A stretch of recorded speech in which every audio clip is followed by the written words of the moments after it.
Chapter 98. Freeloader Nangong, you only said 2 words. By who? By who immediately revealed a pained face. He absolutely didn't believe that this cute little boy could cook delicious food, but since Master had given him an order, he had no other choice but to carry it out. Half an hour later, Hushi looked at the kitchen piled full of a large quantity of high-quality foods, including fresh and rich spiritual beast meat filled with spiritual energy. She simply didn't know what to say. But when she saw Baihu's doubtful eyes and Nangong's meaningful sneer, her heart suddenly surged with haughtiness. Humph, this group of stupid people, daring to doubt her top-level cooking. Just wait until later when you'll want to swallow your tongues to savor every bite. Hushi quickly collected the spiritual beast meat into her space, leaving only a fragrant mountain pig and some condiment ingredients on the bench. Next, she removed a simple barbecue grill and seasoning from her space, placing it all in the center of the yard. What is this strange thing? Baihu muttered. Isn't cooking supposed to be done in the kitchen with a condensed spiritual power flame? In the end, are you able or cook or not? Hushi ignored him, her hand that held a handle starting to move, slowing spinning the fragrant mountain pig until the motion was extremely fast. The fragrant mountain pig's body size was small and easy to capture. Its meat was tender and delicious, so coupled with its rich spiritual energy, a martial artist would naturally prefer this as a food ingredient. The only disadvantage was that fragrant mountain pigs had a strong fishy smell that was extremely difficult to remove. Of course, a high-level chef would be able to get rid of the smell, but using that kind of method would make the spiritual energy in the food almost entirely disappear. That Baihu chose this kind of ingredient was to obviously make it difficult for Hushi, so that he could see her humiliated.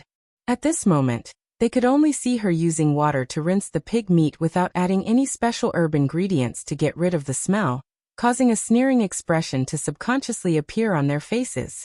However, in the next moment, the contempt in Baihu's eyes changed into astonishment. He didn't know when, but more than a dozen silver needles had appeared in Hushi's hand. Her actions were extremely quick as she inserted the needles into the pig meat. The meat that was originally still overflowing with spiritual energy was now covered by something similar to an invisible barrier, firmly locking all the spiritual energy inside of it. Heavens, this is possible? Hushi didn't pay any attention to Baihu's exclamation. Instead, her hands started moving faster, and after ensuring that the spiritual energy in the spiritual beast meat wouldn't be lost, she began to empty the fragrant mountain pig's abdominal cavity. Next, she quickly filled the inside with all kinds of herbs and fruits, using snow ginseng to get rid of the smell and increase the flavor.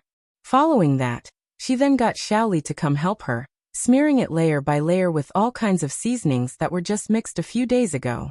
Baihu watched on with a stunned expression. He had never seen someone cooking fragrant mountain pig with such a method before. As Hushi's slender and elegant fingers moved, it was very natural, comparable to moving clouds and flowing water. It was extremely pleasing to the eyes to watch and helping to greatly increase a person's appetite. It was enthralling, yet Hushi suddenly lifted her head and beckoned towards him. Burn the charcoal in the grill. You're ordering me to burn the charcoal? Baihu exclaimed. But I'm Master's personal bodyguard, the majestic Hell King Manners. You can't even light the charcoal? Hushi looked at him with contempt, then looked at Nangongyu. All your people in Hell King's manor are freeloaders?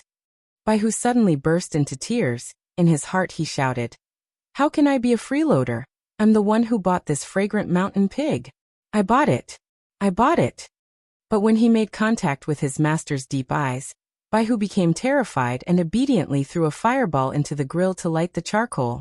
It just so happened that he was a martial artist with a double attribute that included golden fire.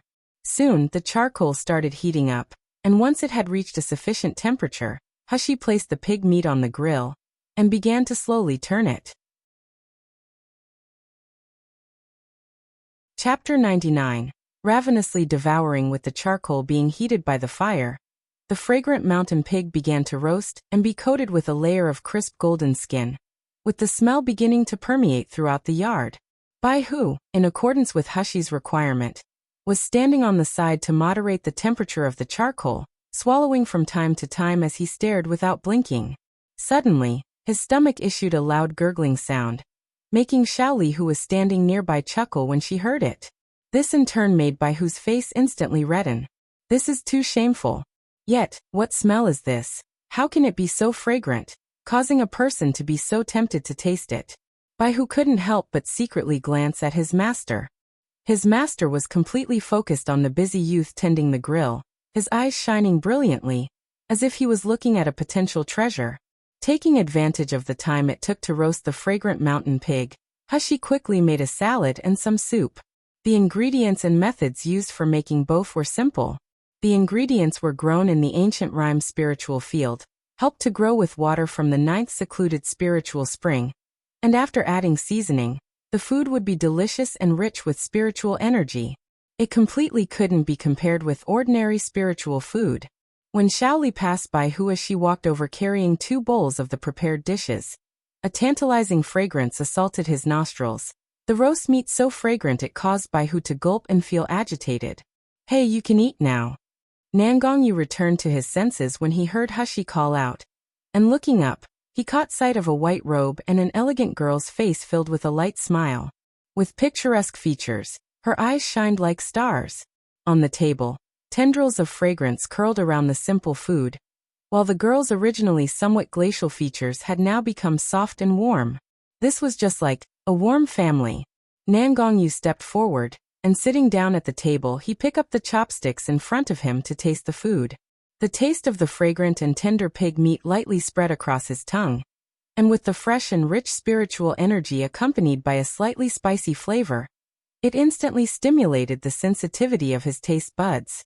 It was as if there was a gentle trickle of energy slowly being absorbed into his body, causing the fatigue in his body and spirit to gradually be swept away. Hushi sat on the other side of the table with a hand under her chin. She was beaming as she looked at him. "How's the taste?" Nangongyu lightly replied, "Not bad." "Humph, not bad? You say that, but your hand is moving so fast to eat. Isn't this like you're ravenously devouring the food? Wait a minute, you're actually going to directly use your hands to grab the roast meat. Aren't you His Highness Hell King, the idol of every girl throughout all of Jinling? And yet you're eating so vigorously like this? What about your image?" In the time it takes to burn a short stick of incense, the 3 dishes and serving of soup on the table were all eaten clean by Nangongyu. Bai Hu sullenly scowled. "Master, I helped to roast the food for so long, and yet you couldn't even leave a little bit for me?" Even such a person like Master had kept eating, forgetting about everyone else. In the end, how delicious had those dishes been? He also would have liked to try tasting it. Woo! Xiaoli saw him looking so pitiful, and only then did she carry out prepared food for Shijia and the others from the kitchen to give to him instead. Of course, this food couldn't be compared in terms of taste and spiritual energy to the food that Nangongyu had eaten. It wasn't until the sun had started setting in the west that Nangongyu decided to take his leave. Hushi sent them to the door, and was about to return when Nangongyu suddenly tugged on her wrist, causing her petite body to be tightly enveloped in his embrace. "Bastard, you let go!" Wet Nurse Chen and Xiaoli were still watching them from behind. Nangongyu leaned closer to her ear and whispered, "Tomorrow I want to eat bergamot gold rolls you were mentioned earlier, so remember to prepare it." Hushi glared at him. "What reason would I have to do that? This guy is insatiable." Chapter 100. People from Nalan Manor. Nangongyu looked down at her with a gentle and warm smile. "Also, the snacks that your little servant had spoken, I want to try every type of them. That's all for now." Finished speaking, and without waiting for Hushi to answer him, he turned around and entered the carriage. Hushi was alone as she stood by the courtyard gate, angrily gritting her teeth. That's all for now. Who does this bastard think he is? What made Hushi depressed was that one word from the Hell King really carried an enormous weight, completely preventing people from going against it. From that day forward, every few days, Nangongyu would come to her small courtyard to be a freeloader. He claimed it was an advanced reward for his services. Even if he himself didn't have the free time to come, he would order Bai Hu to come collect the packed food. This caused Bai Hu, the gossiper with a big lively stomach, to become familiar with the people in this courtyard. Since eating Hushi's finely made dishes, Baihu had admired Hushi. Previously he had despised her, but now he flattered her to curry favor with her. Things continued like this for more than half a month, until one day, news from Nangongyu stopped arriving. Even Baihu's visits started decreasing. When she asked Baihu about Nangongyu's whereabouts, all she got in return were vague responses. His eyes showed his alertness and suspicion, that he was excluding her, making Hushi feel bad. Today when Baihu came to collect the food, he noticed that both Hushi and Xiaoli refused to acknowledge him, so he moved closer to them in embarrassment. Young Master Shi, these days Master is really busy, so he's unable to come over. In the midst of his busy schedule though, he still found time to order me to look after you, young Master Shi. Hushi uttered an indifferent, "Oh." It was neither angry or happy. In fact, it was as if they were only talking about an insignificant person. When Baihu remembered that his master really valued this youngster, his heart couldn't help but tighten, while cold sweat dripped down his back. This is all Qinglong and Zhu Kei's fault. Those two guys would repeatedly caution Baihu to be wary of unknown people scheming against Master. Coupled with the fact that Master was now in his most critical time, it had made Baihu's attitude towards this young Master Shiyu somewhat cold. The result was that when he went to deliver the food to Master that day, Master's expression had unexpectedly sunk. Obviously when he looked at the spiritual food it was exactly the same. Smell, look and taste were all great, while the spiritual energy was also rich. Yet in the end, just how could Master tell that the taste was different? He was even able to feel that young Master Shiyu was unhappy just by the taste of the food. Since then, despite how much slandering Qinglong and Zhu Kei would do, Baihu no longer dared to ignore this young Master Shiyu even a little bit. He has never seen Master so attached to a person before, regardless of whether that person was a man or a woman. So as long as he is Master's sweetheart, he Baihu swore to protect him. Not to mention, young Master Shiyu's foods were so delicious, that if he offended him, wouldn't that mean no more food for him in the future? Baihu was lost in his thoughts when suddenly, he noticed wet Nurse Chun hurriedly running over. Instead of her usual kind expression, her face showed panic as she called out, Miss, people from Nayland Manor have come." Wet Nurse Chun's heart was very panicked, as the terror caused by Nayland Manor had left a deep-rooted scar. Even now, though her miss has become stronger, she was still unable to control her fear of Nayland Manor. So being that she was in such a hurry, she didn't pay attention to Baihu and shouted out Hushi's usual address. Baihu opened his eyes wide in surprise as he looked at Hushi. Although he had long suspected, especially after Zhu Kei's implied words, that young Master Shiyu is a girl, but how could there be such a magical technique to change one's appearance in this world? Chapter 101. Damaging Nayland Manor's reputation. His cultivation base is so high, yet he unexpectedly couldn't tell at all that this person is a woman disguised as a man. Hushi didn't panic, because for her, Baihu knowing her true gender was simply an insignificant matter. However, just thinking about Nayland Manor, and also Nayland Feishue, who caused the death of Nayland Hushi, the corner of her mouth raised slightly, revealing a cold expression. Her hand gently moved, like the flutter of a thin cicada wing, and suddenly a human skin mask appeared in her hand. After lightly wiping her face, she then applied the mask. In the next moment, her youthful delicate skin, with an elegant and beautiful appearance, had now transformed into that of an ugly girl. Her complexion was now malnourished and sickly, with her skin dried up and swollen around her eyes. Baihu looked stunned as he pointed at Hushi's face, speechless for half a day. At this moment, a rough and fierce roar burst forth from the door. "Get off! Don't you know who I am? How dare you block me? You all must be really impatient to die." The backyard's gate was savagely pushed open, and an unusually tall and sturdy man dressed in blue walked in with large strides. From his appearance, he looked to be around 40 years old. With a fierce-looking face and the tip of his eyes slightly squinting, he emitted a ruthless aura. This man's name is Qin Lu. He's a slave from Nayland Manor, and was one of Zhang Dezhong's men. Due to the disappearance of Zhang Dezhong some time ago, Qin Lu had filled the gap of his absence, and was promoted to head butler. He was currently very proud of his success. However, once Baihu saw him, His face revealed nothing but disdain. This man was merely trash on the third rank of the chi refining stage. If he were to be assigned a place in Hell King Manor, he wouldn't even be able to find work sweeping the floor at the most remote courtyard. Wet Nurse Chin was terrified, yet still quickly walked forwards and blocked him, saying, "Butler Chin, we are honored by your presence, but whatever is the matter? It's better to tell this old slave. This old slave will then pass it on to Mississippi. Get out of the way, damned old woman." Chin Lu raised his foot and kicked Wet Nurse Chin, then said with disdain, "Who do you think you are? What sort of qualifications do you have to speak to me? Quickly call Nalan Hushi out here. I came here with orders from Madam." Finished speaking, he no longer looked at Wet Nurse Chin, and taking big strides, he walked into the backyard.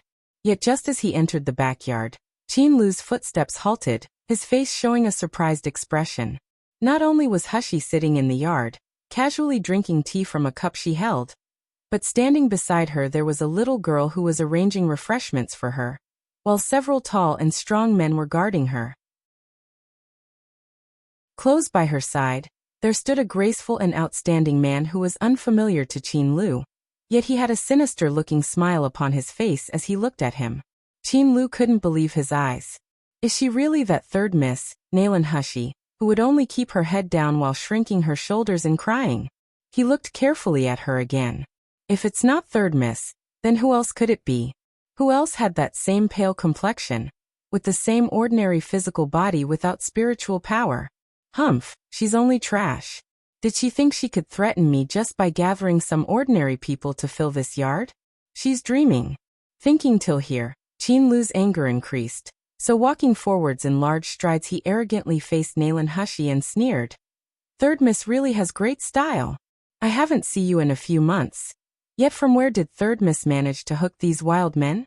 Clearly you aren't afraid that your reputation as a fickle woman would spread to the public, damaging Nalan Manor's good reputation." Chapter 102.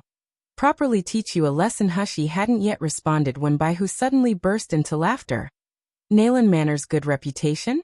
I'm really sorry, but how come I didn't know about Nalan Manor's good reputation?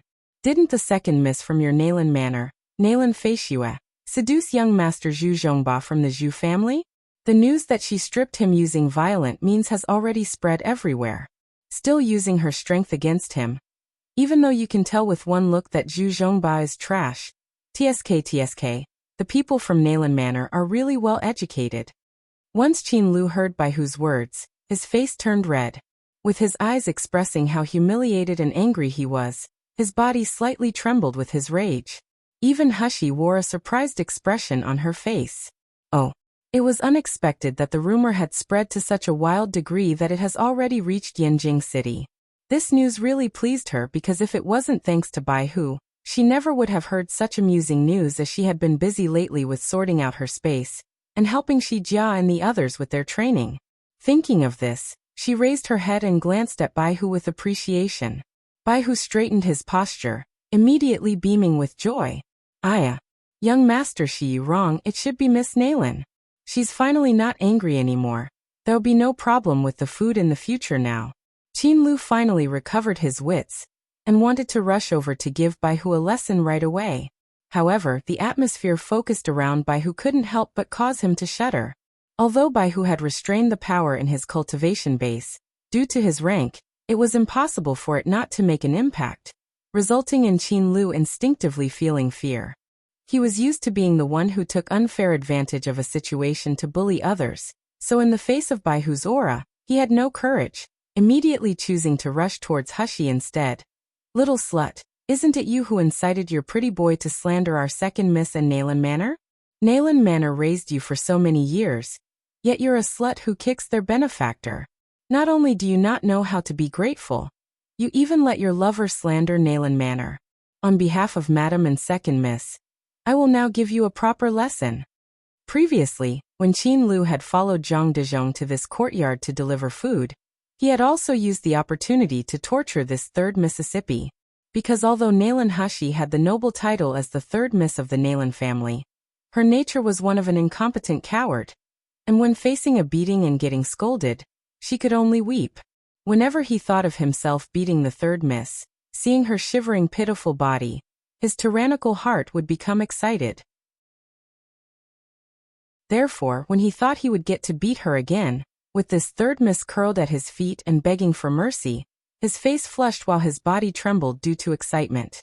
Bai Hu noticed the evil glint in Qin Lu's eyes, which made his own eyes turn cold. She is the person Master cares about and cherishes. Yet unexpectedly this guy dares to be so arrogant and humiliate her. He should just die 1,000 times. However, before Bai Hu could make a move, Zhang San, who had been standing on the side, suddenly rushed forward. With his hands as fast as lightning, he pressed down on Qin Lu's shoulder, buckling it as he forcefully poured in his spiritual power. Qin Lu felt a sharp pain in his meridians, making him unable to move even a single step. Then Zhang San lifted his foot, ruthlessly kicking Qin Lu's knee. With a heavy-sounding thump, Qin Lu was forced to kneel on the ground, while his head was also pushed down, resulting in him kowtowing to Hushi. A piercing pain came from his knee, and following that pain, his meridians being invaded by spiritual power caused him to release a pained howl. Hushi, who was still sitting beside a stone table, was acting like she didn't hear or see any of it. Leisurely, she reached across, and grabbing a piece of sugar steamed cheese that Xiaoli had prepared, she gracefully placed it into her mouth. Chapter 103. I'll let you die ugly. The sugar steamed cheese made use of the spiritual fruit and spiritual flowers from her space, specially mixed with water from the 9th secluded spirit spring. Its flavor was fresher and more delicate compared to the famous desserts from her previous world. Most important of all, was that it also helped in nursing the spiritual energy to circulate in the body, and stabilizing the endurance of the meridians. Recently this has become the favorite dessert of Xiaoli and Hushi. Bai Hu watched helplessly on the side as Hushi and Xiaoli were eating. As the fragrance of the food reached his nose and distracted him, his stomach began to rumble. Finally, Xiaoli couldn't stand his pitiful expression any longer, and after obtaining permission from Hushi, she then carried a few desserts over to him while beaming. At this time, Qin Lu, who had been howling due to the sharp pain he felt, slowly came to his senses. Struggling with all his might, he twisted around to see who the person was that had pressed him into the ground. His face was distorted from his anger, but suddenly, shock was visible in every feature instead. Zhang San. Unexpectedly it was Zhang San. However, his cultivation base was only at rank 2 of the Qi refining stage. How could he beat him? With a sneak attack, right? This must be because he was momentarily unguarded. So Zhang San used that opportunity to smoothly attack him. That's all. Thinking till here, Qin Lu shouted loudly in anger. Zhang San, you dog, don't you know who I am? I'm currently the external manager for Naylan Manor. Did you dare touch me because you've eaten leopard guts? Release me immediately, did you hear me? Otherwise I will make it so that you die in an extremely ugly way. Qin Lu's duty as an external manager is to manage this outside courtyard, so it can be said that every slave belonging to Naylan Manor staying in this courtyard, including Zhang San and the others, were all his subordinates. It was up to him how he wished to handle them, therefore he was furious. Zhang San's eyes showed a carefree smile, and with a deep voice he said, Qin Lu, who do you think you are? I now only recognize young miss as my master. The moment that Zhang San became controlled by Hushi, his state of mind was completely lost. At first, he had been filled with despair at the thought of spending his lifetime as an ignorant and unfeeling puppet. However, with the passage of time, his consciousness had become clearer. And apart from not being able to go against Hushi's commands or hurting her, himself and the others were gradually no different from ordinary people. Furthermore, once they drank Mrs. Special herbal drink, Zhang San and the others were pleasantly surprised as their cultivation bases started to rise after being stagnant for a long time. Zhang San, who had had the highest cultivation base amongst them, finally managed to break through to rank 3 of the Qi refining stage. Afterwards, Zhang San and the others were fiercely dedicated to serving Hushi as their master. Not just an insignificant manager from Naylan Manor, but even if the madam from Naylan Manor personally came, they were only willing to obey Mrs. commands. After hearing Zhang San speak, Qin Lu just stared blankly. Then, due to his anger, he started trembling all over. His spiritual power even began to sharply increase.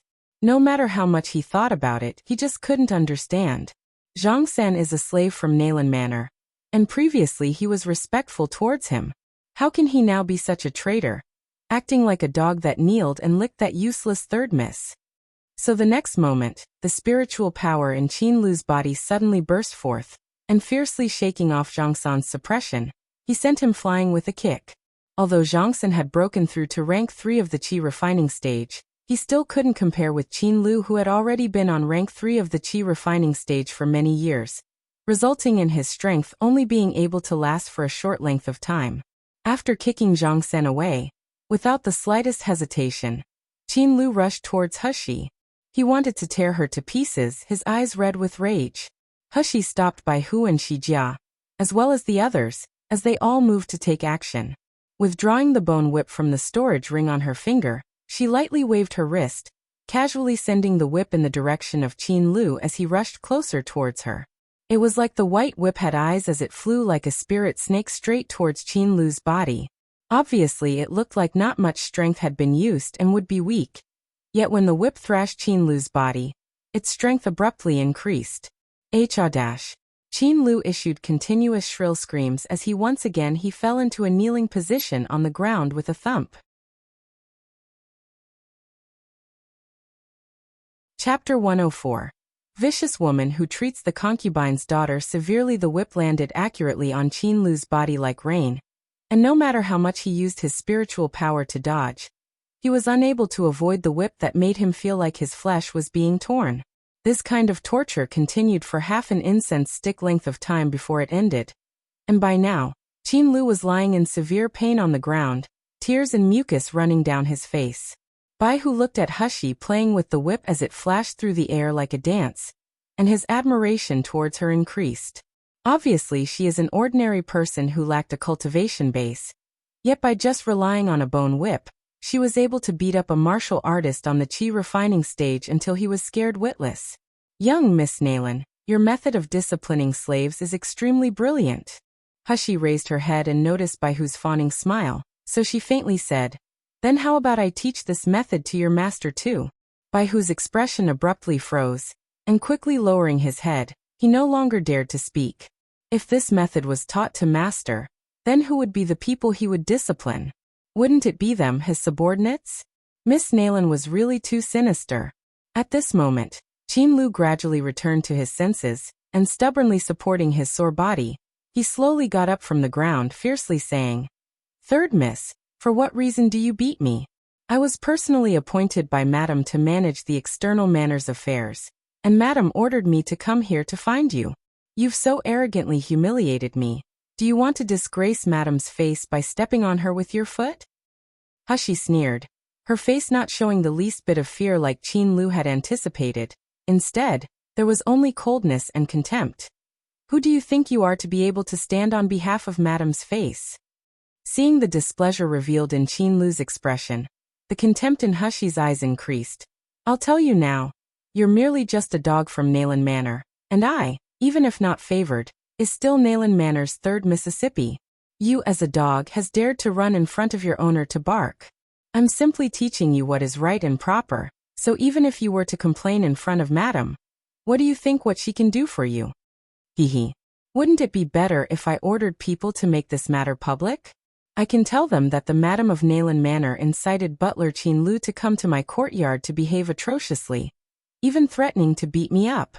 We'll see at that time if the people of Yanjing City feel that I am arrogant, or comment that the kind and virtuous Madame Nalan is in fact actually a black-hearted and vicious wife who treats the concubine's daughter severely."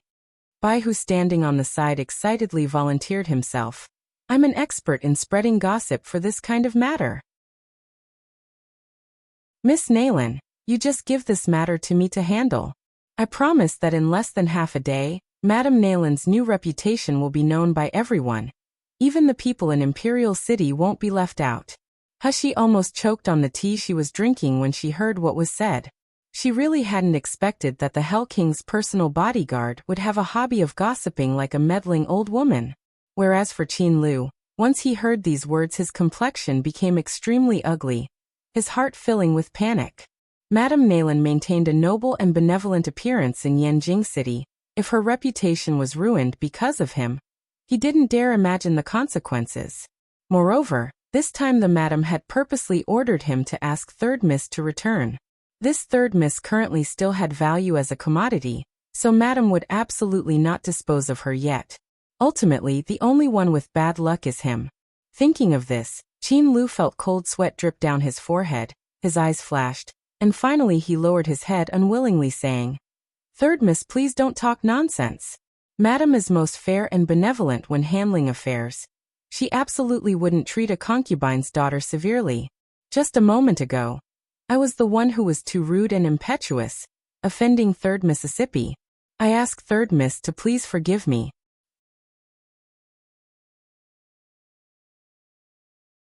Chapter 105. Return to Nayland Manor? After saying all this, he straightened back up again, and with an aloof manner said, "I came today to present to you Madam's order. Madam said that during childhood Third Miss made a mistake, so she assigned you to live in this remote courtyard as a punishment. Now that you've lived in this courtyard for many years already, it can be considered that you've learned your lesson. Therefore, Madam and Master have kindly sent me to come take Third Miss back to Nayland Manor." Qin Lu finished speaking, his face proud as he waited for Hushi to shed tears of gratitude and kneel as she thanked him. One must know that returning to Nayland Manor, or remaining in this courtyard, the treatment she would receive is like heaven and earth.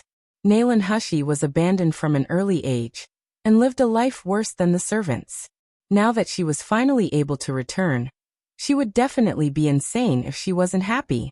Wet Nurse Chen, who was standing nearby, gently exclaimed in joy, her eyes tearful as she murmured, Miss, did you hear that? Master is finally taking you back.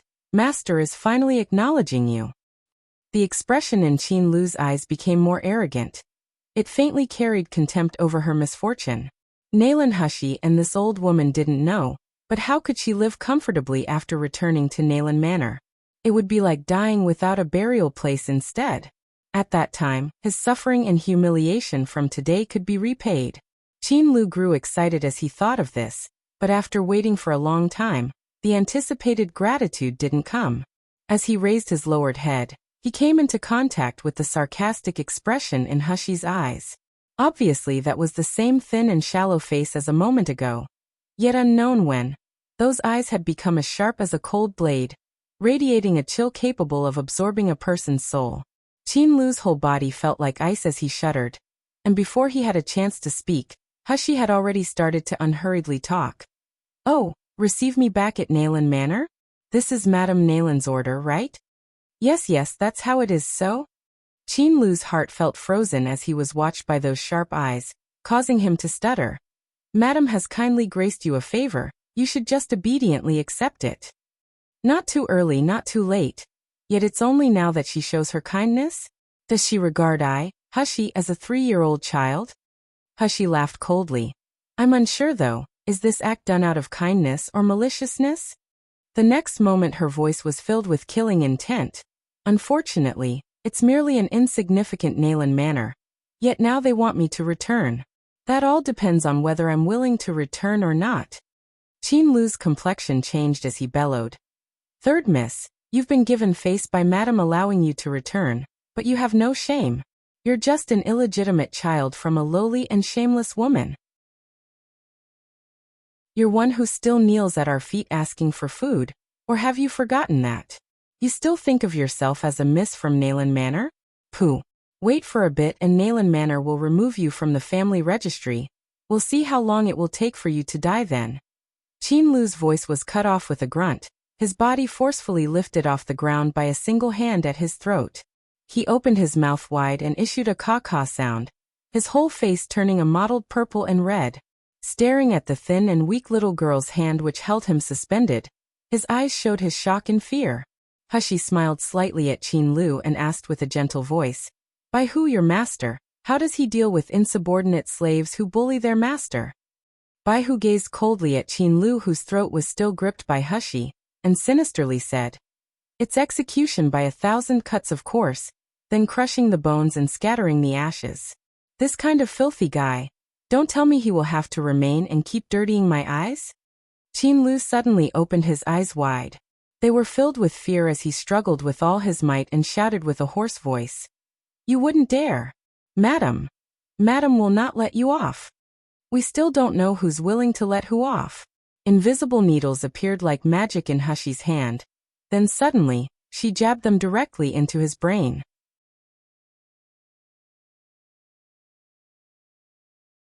Chapter 106. As she wishes, Qin Lu desperately struggled. However, his eyes soon became expressionless, his consciousness disappearing. Hushi coldly asked. Tell me, why did Madame Naylan order me to return? Qin Lu opened his expressionless eyes wide while answering. Madame didn't want to let the second miss marry the young master of the Zhu family. But second miss's reputation has already been ruined, and the Zhu family is refusing to let the matter go. So Madame thought of letting the plum tree wither in place of the peach tree, by getting the third miss to replace the second miss in marrying the young master of the Zhu family. They would then tell everyone that the young master of the Zhu family had made a mistake, that the person who admired young Master Zhu and stripped him was actually the third miss from Naylan Manor. If this were to happen, then the Naylan family and the Zhu family would still be related by marriage, and the second miss's reputation also wouldn't be damaged. So it's like this. The corner of Hushi's mouth raised into a sneer. Zhu Zhongba is a cruel yet stupid fatty. Moreover, he's also a womanizer. How was Madame Naylan going to ensure that I agreed to be married off as Naylan Feishua's replacement? Qin Lu responded. I don't know. All Si Lu said was that Madame already had an absolutely sure method so that the third miss would get married, even if she wasn't willing. After Hushi heard all the information Qin Lu had to give, she withdrew her invisible needles, then threw him off to the side. Shi Jia bowed before Hushi. Young master, do you need me to clean this up? Hushi nodded, and watching Shi Jia drag the disabled Qin Lu away like a dead dog. Her eyes didn't show the slightest trace of emotion. Once she turned her head, she came into contact with Baihu's shocked gaze. Miss Naylan, aren't you without a cultivation base? How are you able to control a person's consciousness? Hushi returned to her seat, and picking up the tea once more, she drank a mouthful before faintly saying, Have you forgotten what my job is? As long as you're familiar with the human body structure, you'll naturally be able to control other people as you wish. Baihu's heart trembled with fear. His whole body was taut, and the admiration and fear in his eyes became more pronounced. Right. Miss Naylan is the genius doctor that cured the meridian fractures of the Ouyang family's young master. Of course, an insignificant person like Qin Lu wouldn't enter her eyes. But as an ordinary person who lacked a cultivation base, just relying on knowledge of the human body to control a martial artist's mind, Miss Naylan is really too shocking. Mustn't say it out loud though. It would shock everyone under heaven.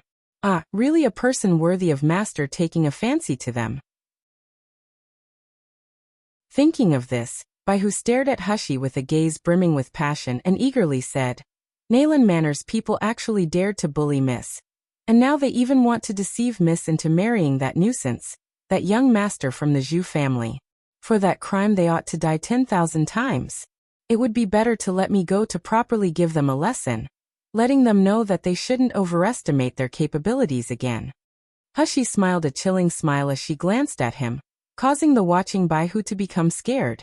Shaking her head, she said, It's not necessary. I've already decided to go back to Naylan Manor. Doesn't Madame Naylan want me married to Zhu Zhongba? I can do as she wishes. Moreover, I'll properly repay her kindness. How can that be possible?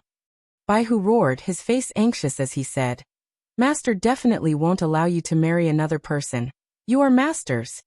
Under Hushi's cold gaze he automatically fell silent, even retreating back 2 steps due to fear. Baihu's heart was full of grief. Obviously he is an expert on gold core stage. Yet why when he confronts Miss Naylan who lacks a cultivation base, does he always feel that his imposing manner means nothing to her? Instead, he would even be filled with a slight trace of fear. Hushi ordered Xiaoli to pack the food for Baihu, then coldly snorted as she said, Whoever I marry, it's up to me to choose. People who disappear without a trace, neglecting to inform me beforehand. What qualifications do they have to control my decisions?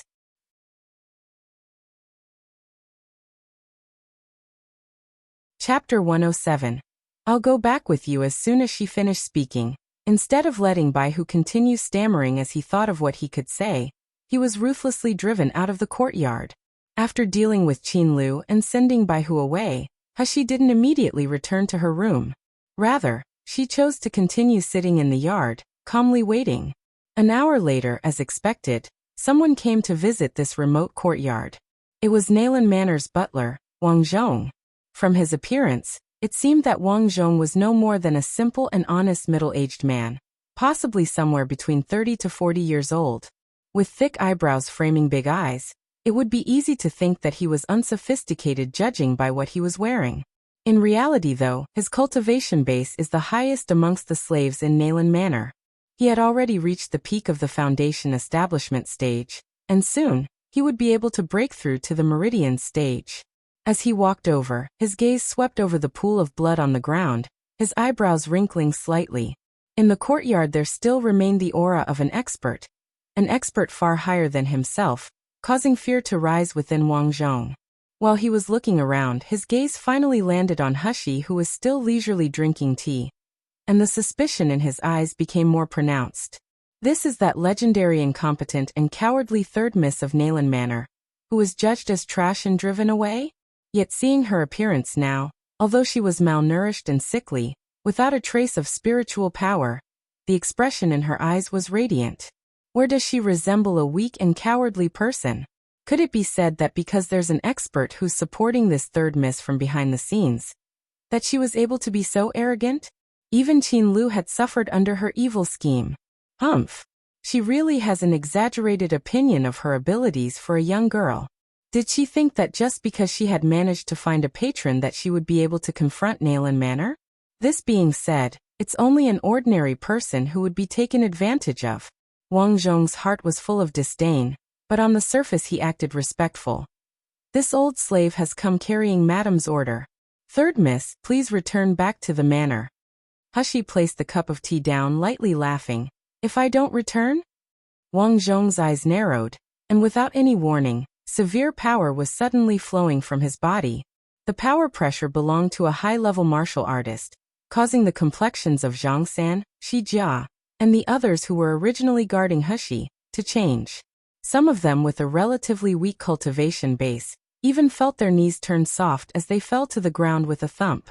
Even Hushi's complexion somewhat paled, her body sitting beside the table stone slightly trembling. Wang Zhong became pleased as he looked at these weak people. They were like ants as they trembled in front of him. Slowly he withdrew his spiritual power. A respectful smile was still plastered across his face, but his eyes showed his contempt and a promise for violence. This old slave came with Madam's order. I must bring Third Miss back.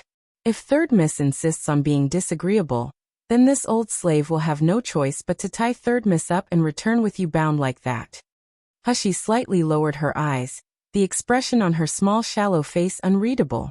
Yet, as if she was intimidated and fearful, you could see her hair slightly trembling.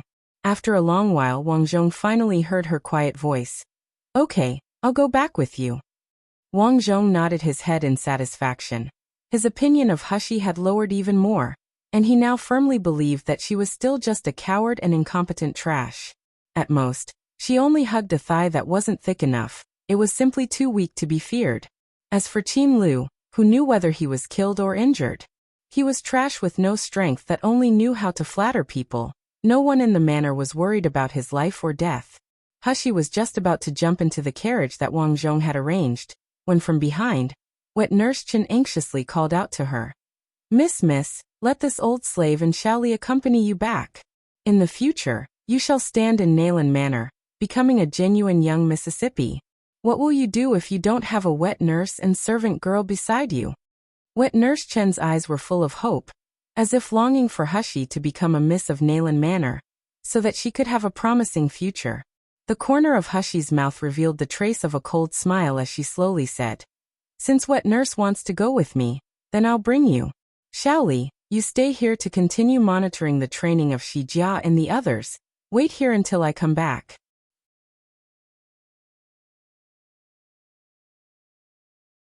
Chapter 108. Madame Nalan Shaoli promptly answered yes. not doubting Hushi's orders at all.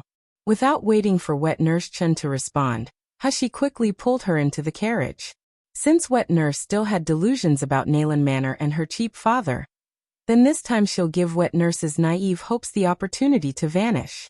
In Yanjing City, as one of the 4 great families, Nalan Manor's reputation could be described as outstanding.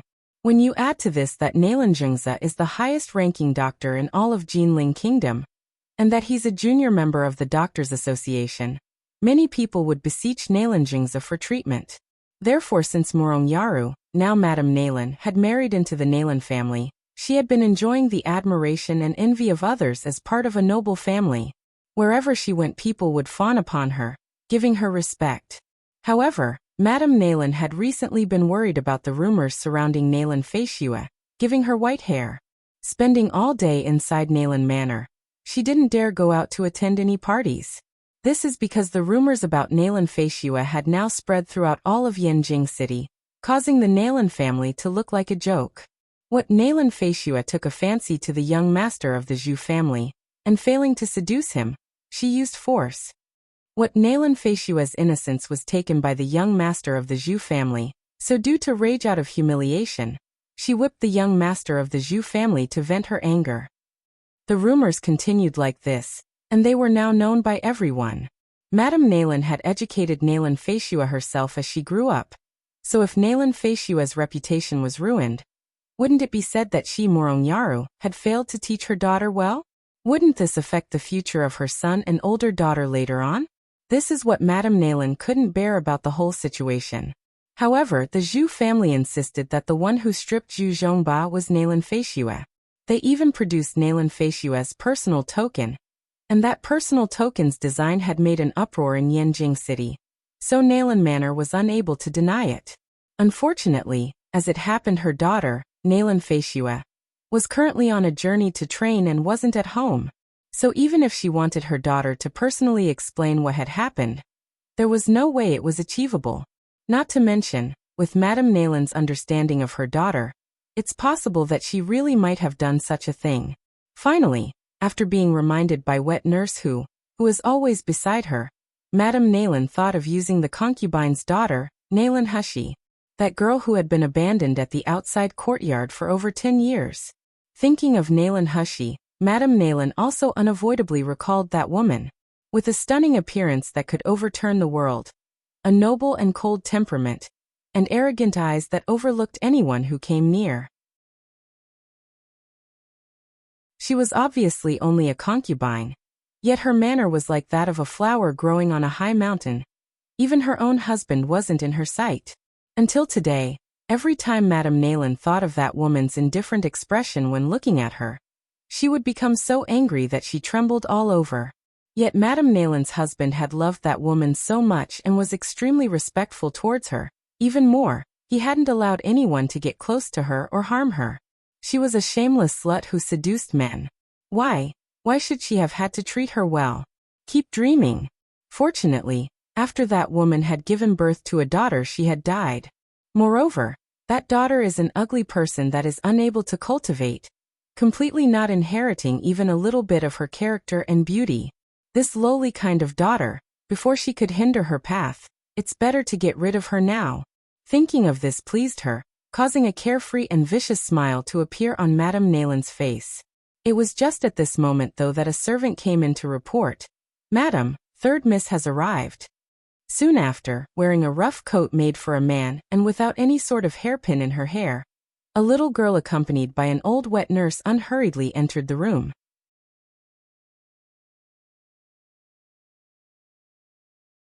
Chapter 109. Hypocritical show of affection. The girl looked to be about 16 to 17 years old. Yet unlike the soft and fresh visage of a girl of that age, her skin was dry and sallow. Her gaze was turned down, clearly displaying her swollen eyelids and the obvious bags under her eyes. With these kinds of looks, even the servants in the manor were looked after better than her. If anyone were to say that she was the third miss from Nalan Manor, who would believe them? Just thinking about how much pain that woman in the underworld would feel if she knew this, if she could see her own daughter's miserable and petty appearance now, caused Madame Nalan's heart to surge with intense joy. But contrary to these emotions, The expression on Madame Nalen's face was one of distress, and in a noble manner she beckoned the girl closer. After examining Hushi up and down for a long while, she finally sighed. "You are Hushi? Poor child. How can you be so thin?" Saying so, her sharp eyes swept over the people present and landed on Wang Zhong.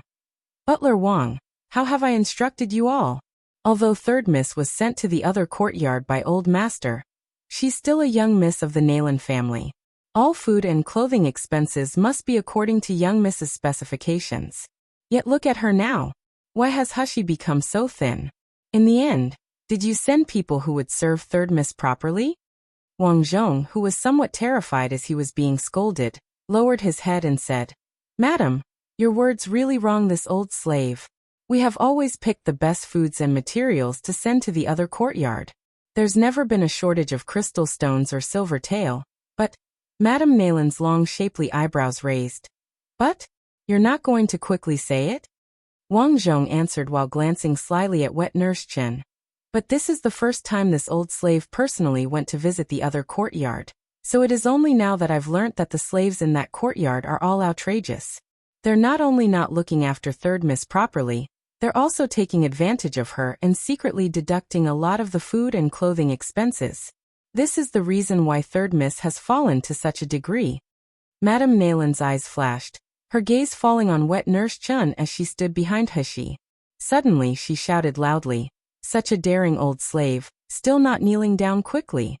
Wet nurse Chun was so scared by the shout that she was trembling, her face completely terrified.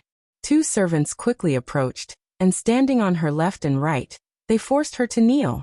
The corner of Madame Nalen's mouth raised slightly before quickly vanishing into a grief-filled expression, and she said in a disgusted tone, "Wet nurse Chen, in the past when you harmed my Xian heir, I only punished you by letting people disable your cultivation base.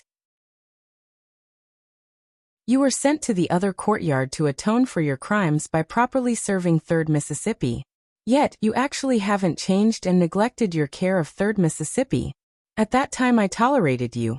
But this time for my pitiful Hushi, I definitely won't spare you. Servants, drag this wicked slave away and flog her 100 times, regardless of whether she lives or dies." Wet nurse Chun was currently an ordinary person without spiritual power. If she were to be flogged 100 times, she wouldn't be able to protect herself. "Yes dash."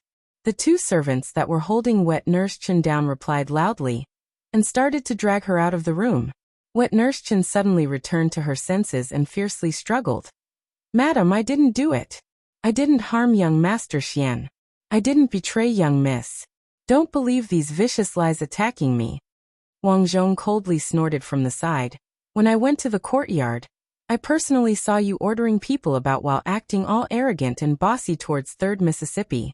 You simply have no respect for third miss, and now you still dare to lie in front of Madam. Quickly drag her away." Wet nurse Chen struggled with all her might while shouting, but she was no match compared to the strength of the two servants. Her eyes slowly showed despair.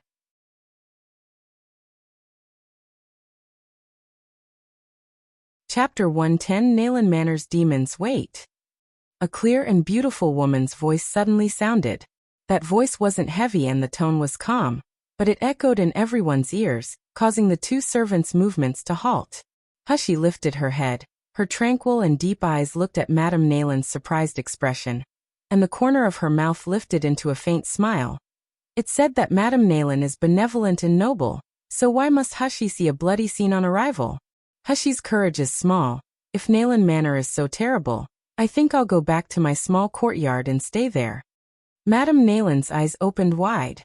She couldn't believe that Nalen Hushi actually had the guts to speak to her like this. Is this really Nalen Hushi? Hushi wasn't concerned with what Madame Nalen thought.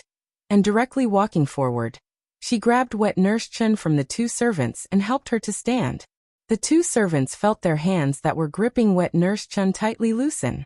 They didn't know how, but they suddenly felt pain in their elbows, and following that, their whole bodies became numb.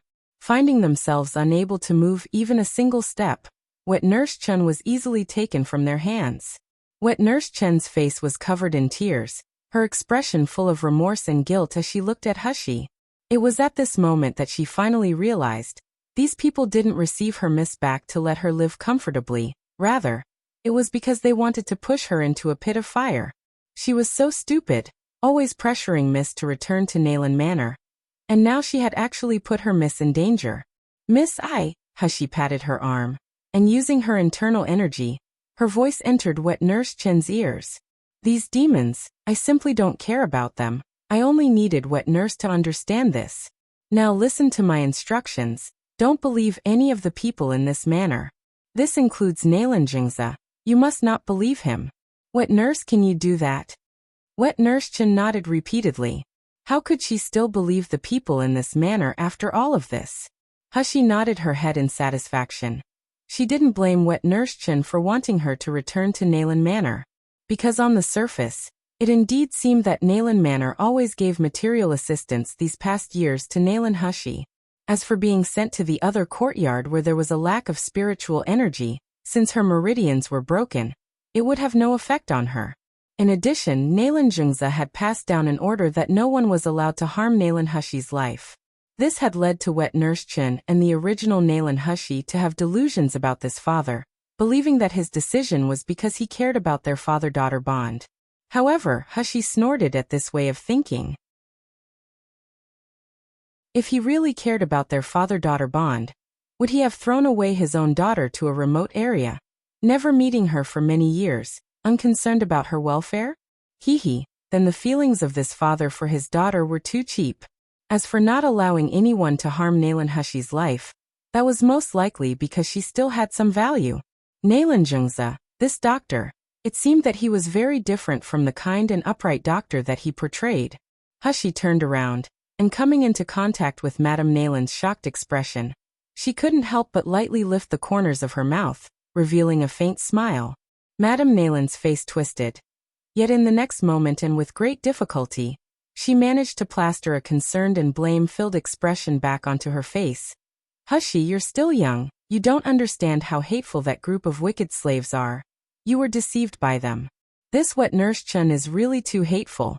I can't feel assured if I were to let her stay beside you. If you want servants, this manor has many. I can even give you the servant I'm proudest of, Si Lu.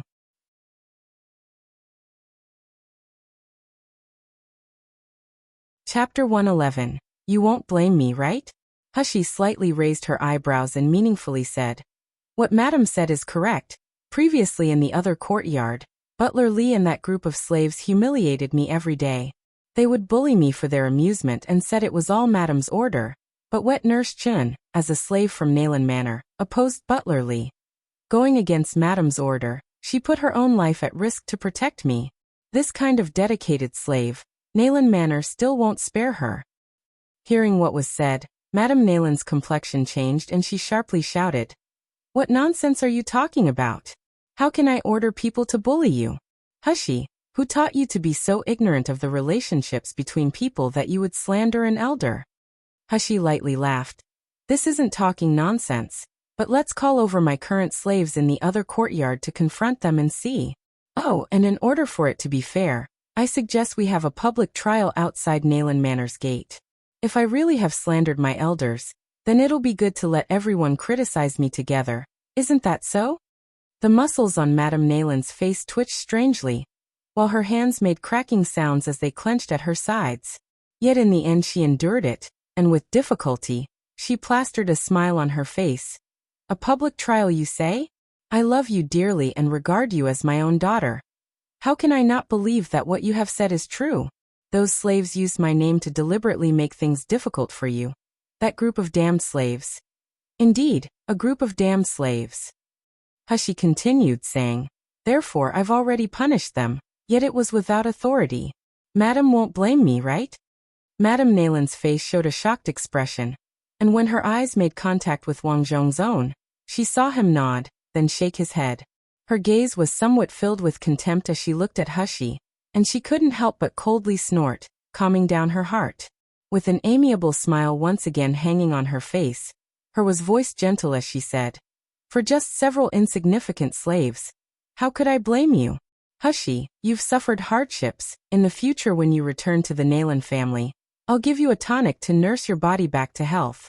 I've already ordered people to pack up your courtyard and you can rest assured, since Wet Chen loyally protected you, I will let her continue to serve you. What do you think? Hushi nodded her head, slightly lowering her eyes as she replied, then I'll trouble Madam. Madame Nalen's eyes revealed a smile, and suddenly she waved her hand while raising her voice. Did all of you already bring the things I ordered you to prepare for third miss? Her voice barely fell, when several maids and servants entered the room walking in a row. Some carried chests, some carried teacups, while others still were holding trays, yet all of them were smiling as they walked in. Madame Nalen pointed at the chests and trays, saying, "These are clothes and jewelry I specially ordered people to prepare for you. In the future you will be a proper third miss of Nalen Manor, and as such, you will be representing Nalen Manor's face, so you can't be dressed so plainly again." The chests were opened and inside were luxurious dresses, while placed on the trays were fine pieces of jewelry. For a martial artist these items wouldn't have any usefulness, so they weren't worth more than a few crystal stones. But for the original Nalen Hushi, these ordinary clothes and pieces of jewelry were things she had never seen before. Madame Nalen noticed Hushi staring fixedly at the clothes and jewelry, and a satisfied expression showed on her face while a coldness flashed in her eyes. Reaching out, she picked up the teacup that was carried to her side, then handed over it to Hushi. "This tonic is something I ordered people to begin stewing since early this morning. It contains high-quality ginseng and snow lotus herb. It's useful for improving one's appearance and nourishing one's skin. Hushi, quickly drink it while it's still warm." Hushi took the tonic, and opening the lid, a strong fragrance immediately assaulted her nostrils.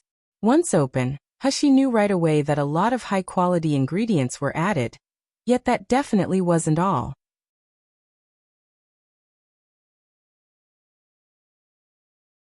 Chapter 112. Staging a good play. For example, the slightly sweet fragrance from red brocade mugwort, some sour myriad arrowgrass, as well as pure sweetness from a cage-core fruit, tsk. This may be more expensive compared to ordinary ginseng and snow lotus herb. Can Madame Nalen really be so eager to part with her hard-earned savings? However, with this tonic that she was given, it would result in Hushi losing her mind, gradually turning her into an idiot. Hushi smiled, and under Madame Nalen's burning gaze, she drained the tonic in the teacup in one gulp. Good. Madame Nalen's face showed a satisfied smile, yet her eyes filled with scheming. Later on, every day around this time, I will order the servants to deliver the tonic to you. Hushi, you must obediently drink it. Wait until after you've drunk it for 7 days. You will then become my puppet. At that time, I will let you experience living but not life, and dying yet not death. Living in Nalen Manor was naturally much more extravagant and relaxing compared to the other courtyard. Every day there were delicacies of all kinds to taste, satin and silk dresses, and beautiful servant girls catering to every whim. But Wet Nurse Chen's face was full of anxiety. After noticing Madame's personal servant, Si Lu, fixedly watch Hushi drink the tonic before leaving, she then lowered her voice and said, "Miss, why has Madame ordered a servant to deliver tonic to you every day? They also insist that you have to drink it all." A moment after leaving, Si Lu was no longer able to suppress the expression on her face, revealing a pleased smile. Hushi slightly sneered. "Wet Nurse, rest assured, after today no one will deliver tonic again. Moreover, a good play will soon begin." Yet Wet Nurse Chen was not feeling reassured, her entire face instead creasing, and suddenly, she swung her hand, firmly slapping her own palm. "This is all the blame of this old fool for not being cautious and always telling Miss to return.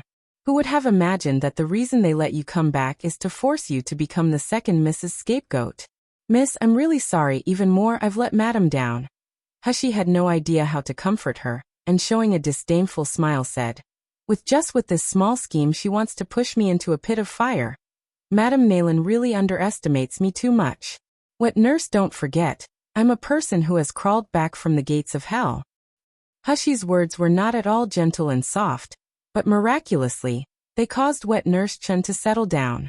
Looking at the young Miss's indifferent expression, she felt that in just over a month young Miss had matured and grown stronger, becoming a master that everyone in the other courtyard relied on. If Madame's soul in heaven could see mist like this, she would probably feel very happy. Just as Hushie expected, after she drank the 7th cup of tonic, Madame Nayland thought she now had a foolproof plan, and began to arrange for the Zhu family's father and son to visit once again. The Zhu family can be considered as a well-known and wealthy family in Jinling Kingdom. Zhu family's master, Zhu Yichun's madam, came from an outstanding and famous sect, while his younger sister, Zhu Raorao, married into the royal family and became an imperial concubine. Zhu Raorao gave birth to the 6th prince, and that prince is doted upon most by the emperor. Just going off family backgrounds, the Zhu family and the 4 great families can stand side by side. Unfortunately, the shrewd and powerful Master Zhu happens to have a stupid pig for a son. Not only was he weak, he was also ugly. Every day he would frequent brothels and kidnap women from lower-class families. He didn't yet have a main wife, but he already had 7 to 8 rooms full of concubines. With him resembling an ignorant and incompetent pig like this, which decent families' young miss would be willing to marry him? As it happened, only young women from small families would be interested, which Master Zhu despised. This had resulted in Zhu Zhongba's marriage been delayed.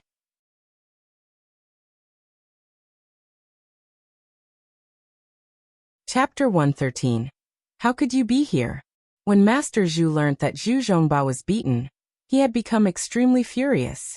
Yet when he knew it was Nayland Manor's second miss, Nayland Feishue, that had whipped and stripped his son's clothes, his anger immediately turned into happiness. Just the thought of it made him very happy. It didn't need to be said that the Nayland family's background is above that of the Zhu family, and that moreover, Nayland Feishue is famous in Jinling Kingdom as a genius martial artist. At such a young age she had already reached the early ranks of the foundation establishment stage. Otherwise, the Ouyang family wouldn't have even considered marrying her to Ouyang Haoshuan. Master Zhu had already given up hope regarding the ability of Zhu Zhongba's cultivation base and his knowledge, but if he were to marry a talented wife from a family with a successful background, when a grandson is born, wouldn't he be the best choice as the Zhu family's heir? With this idea, the Zhu family wouldn't let go of this golden opportunity. They would take Nayland Feishue as a wife, even if it meant ruining her reputation. Originally the Nayland family had refused to yield. Yet 2 days ago the Zhu family suddenly heard the news that they were welcome to visit and propose marriage. Master Zhu beamed with joy on the spot, and for the sake of insurance they even invited the 6th prince as a witness, then grandly headed towards Nayland Manor. Early in the morning, Madame Nayland ordered servants to clean up the main hall, and directed for people to invite Hushie over. At this moment, Hushie's complexion was still as shallow as before, but her tranquil and deep eyes from several days ago had now become dull and expressionless, while an occasional timid and fearful expression would flash across her face. A trace of happiness passed through Madame Nayland's heart. She had planned well, and everything was all prepared. Today she'll definitely be able to settle the problem that's been pressuring her these last several days. However, when she saw the procession of people following Master Zhu, Madame Nayland's complexion suddenly became green and white. Among the group of people that came, apart from Master Zhu, Zhu Zhongba, and the 6th prince, unexpectedly, there was a handsome young man standing straight and tall. That young man's face was extremely familiar. So familiar to Madame Nayland that once she saw him her eyes opened wide and she uncontrollably exclaimed, "Ouyang Haoshuan, how can you be here?" That's right, the person who came is Ouyang Haoshuan. The same person who half a year ago was still reclining on a bed only half alive. The one whose marriage was withdrawn by the Nayland family, that Ouyang Haoshuan. Ouyang Haoshuan hadn't yet spoken, so the 6th prince stepped forward, smiling as he spoke. "Haoshuan is my friend. He fell ill and was confined to a bed. Now that he's finally completely recovered, I brought him with us to relieve his boredom. Madame Nayland will not take offense, right?" How could this be? Madame Nayland's face was white as she yelled. Old Master said that no one was able to cure his illness, that he would be a useless person for a lifetime, so The words Madame Nayland spoke didn't bother Ouyang Haoshuan, but the expression of the 6th prince sank. He is currently fighting over the position of emperor, and the assistance he receives from the Ouyang family is extremely important. Originally due to Ouyang Haoshuan's illness, The Ouyang family had no time to bother about who to back as emperor, while he is also not very good at gaining support. Now that Ouyang Haoshuan had finally recovered, coupled with the fact that their previous relationship was pretty good, he naturally grasped this opportunity. How can he tolerate other people slandering Ouyang Haoshuan? The sixth prince's gaze burned as he coldly stared at Madame Naylan. Does Madame Naylan realize what you've said? Haoshuan is this prince's friend. If you slander my friend again, this prince is obliged to have no other choice than to return and report this to royal father.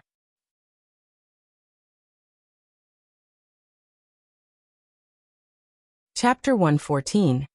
Will not ignore the second miss. At this moment Ouyang Haoshuan finally stepped forward, and stopping the sixth prince he slightly smiled. Sixth prince, don't get angry. Through the seriousness of my illness I was able to clearly see people's true faces. Due to misfortune my Ouyang family and myself are actually very lucky as I don't have to marry a snake-hearted wife. I ought to thank the Naylan family as I feel very grateful. Zhu Yichun standing on the side immediately laughed out loud while stroking his beard. My Zhu family aren't the tiniest bit afraid of taking a snake-hearted woman as a wife. The woman will become one of our Zhu family's people. And for a pungent and vicious daughter-in-law, our Zhu family has plenty of methods to teach her. It won't even take us a year to make her obedient, turning her into my son's good wife. In this regard, Madame Naylan doesn't need to be worried. Our Zhu family will definitely not ignore the second Mississippi. The muscles on Madame Naylan's face continuously twitched while it flushed due to shame. To prevent herself from releasing a sharp and vulgar curse, her hands hanging at her sides were clenched so tightly the veins showed. Seeing Ouyang Haoshuan's handsome face, with his body naturally emitting an elegant imposing manner, it was a very sharp contrast compared to Zhu Zhongba who resembled a pig.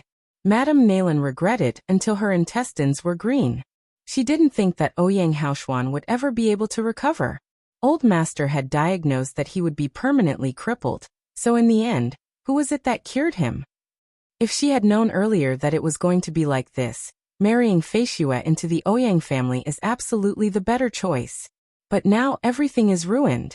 Madame Naylan grit her teeth in regret until a cracking noise could be heard, but Zhu Yichun didn't care about her expression as his small, bright and shiny eyes stared fixedly at Madame Naylan. Madame Naylan, today we have come to propose marriage.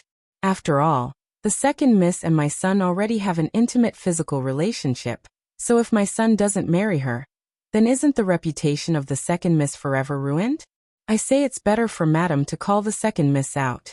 Letting the two young people meet each other will be good, and it'll be best if we set the marriage date today. Madame Naylan heard the three words intimate physical relationship, and the veins on her forehead bulged. Her gaze swept over Ouyang Haoshuan's almost mocking smile, and her heart felt anxious. Yet she still ordered a servant to bring Hushi out.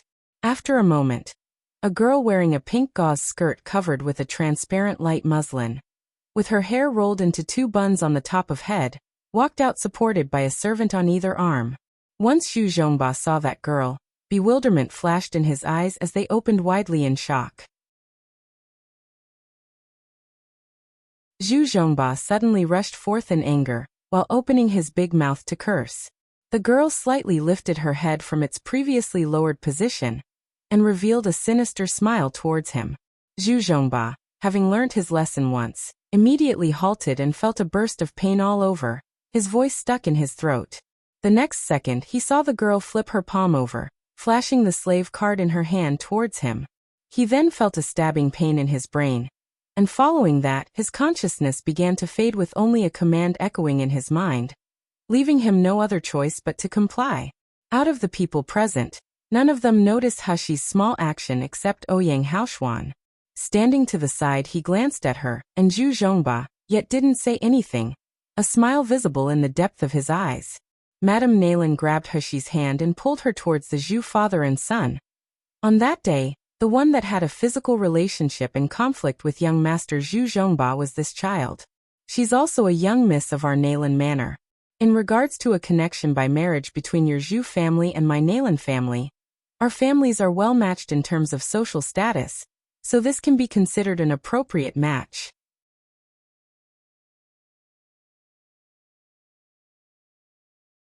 Chapter 115. Achieving a good marriage. Madame Nalan's words hadn't yet finished when Zhu Zhongba, under the control of Hushi, started jumping and shouting, "It's not her. Dad, it's not this ugly person. Does Nalan Manor take me as a fool to play with? An ugly, useless, and saltless woman like this. How could this young master even look at her? Moreover, Nalan Feishua is known as a shrewish vixen. Yet look, this timid and weak person. How is she the same as Nalan Feishua?" Zhu Yichun's complexion sank in a split second, and coldly directed at Madame Nalan. "Madame Nalan, what is the meaning of this? Taking an unknown female servant, and getting her to act as a substitute. Do you think my Zhu family is fun to mess with? With that being the case, don't blame me for becoming hostile. Your Highness, Sixth Prince, when we return I must meet with Gui Fei I, to inform her about Nalan Manor taking advantage of their position to bully my Zhu family. We'll see if your Nalan family's daughter will still be able to be married off in the future or not." Sixth Prince smiled and nodded. His expression was of one watching a good play.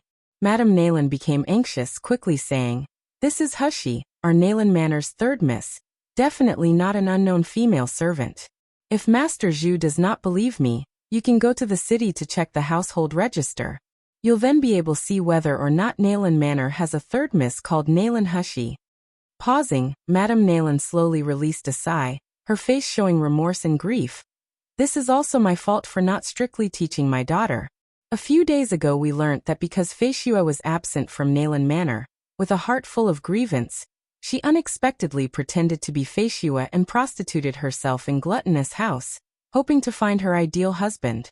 We and Feishua were unaware of this matter until a few days ago when Hushi's personal servant revealed everything. Only then did we know that she and young Master Zhu already had a close physical relationship. Although this is unreasonable, it can be considered that the Zhu family and our Nalan family were predestined to have a relationship. To be able to achieve a good marriage by fate would be beneficial for both of our families, right?" Hushi felt like applauding when she heard Madame Nalan's words, because as to the truth of this matter, she had guessed about a lot of it. Moreover, these words also hinted to Zhu Yichun that if the Zhu family wanted to form a connection by marriage with the Nalan family, they would have to accept Hushi. In the first place, with the Nalan family's background and Nalan Zheng's medical expertise, the benefit of a marriage between the two families would be great, while neither parties would suffer a loss. So why would he be confused about which young miss of the Nalan family his son should marry? Zhu Yichun showed a contemplative expression on his face. Was he beginning to consider this proposal? However, will Hushi let Madame Nalan succeed? Of course not. Suddenly they heard Zhu Zhongba once again shout, "Nalan Hushi? Isn't that the famous trash of the Nalan family, without a cultivation base and an ugly appearance? If I married her, who knows what sort of son would be born? Wouldn't he be useless trash?" "Dad, I don't want to marry her. You see her cowardly and useless appearance. How could she have managed to beat me up into a pig?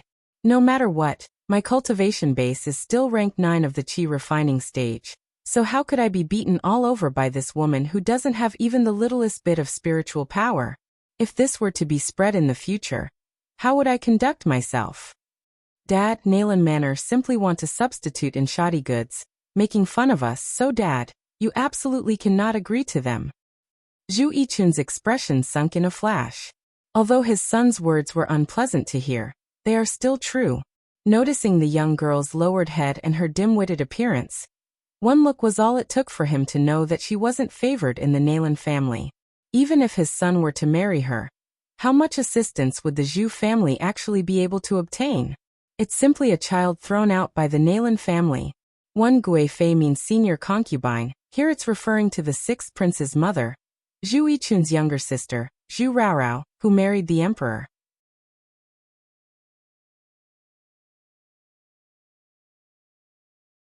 Chapter 116. Nalan Zhengzi. Thinking of this, the expression in Zhu Yichun's eyes became gloomy and cold, and with a stern voice he said, "Where's Nalan Zhengzi? I want to ask him if he still wants his reputation as the #1 doctor of Jinling Kingdom." Unexpectedly he condones his wife and child's behavior of fooling and deceiving my Zhu family. "I came today to propose marriage and give your Nalan Manor face in accepting Nalan Feishua as a member of my Zhu family. Yet if we were following tradition, and only bringing a small sedan to receive her as a concubine, no one would dare say anything. You dare. Madame Nayland screamed, no longer able to tolerable his words. You should take a look at what kind of a person your Zhu family's son is. He's now almost 30 years old and hasn't even reached the foundation establishment stage, whereas my daughter is a peerless talented who is only 18 years old, and has already reached the foundation establishment stage. Your son wishing to marry my Feishua is like a toad wanting to eat swan meat. Don't even think about it. I'll warn you now. Either you set the marriage between your Zhu family and Nayland Hushi today, or you can get lost. Do you think that Nayland Manor is afraid of your Zhu family? She will absolutely not allow her baby daughter to marry this kind of idiot, especially in front of Ouyang Haoshuan. Madame Nayland's threat made the complexion of the Zhu family father and son, as well as that of the sixth prince, become extremely ugly. Madame Nayland even resorted to shoving Hushi herself, roaring, "Quickly speak, say that you admire young Master Zhu and want to marry him as a main wife. A few days ago, wasn't it you who told me that you fell in love at first sight with young Master Zhu at Gluttonous House, so therefore you followed him to Zhu Manor?" After Hushi was pushed, she staggered a bit, and with her legs soft, she simply sat down on the chair beside her.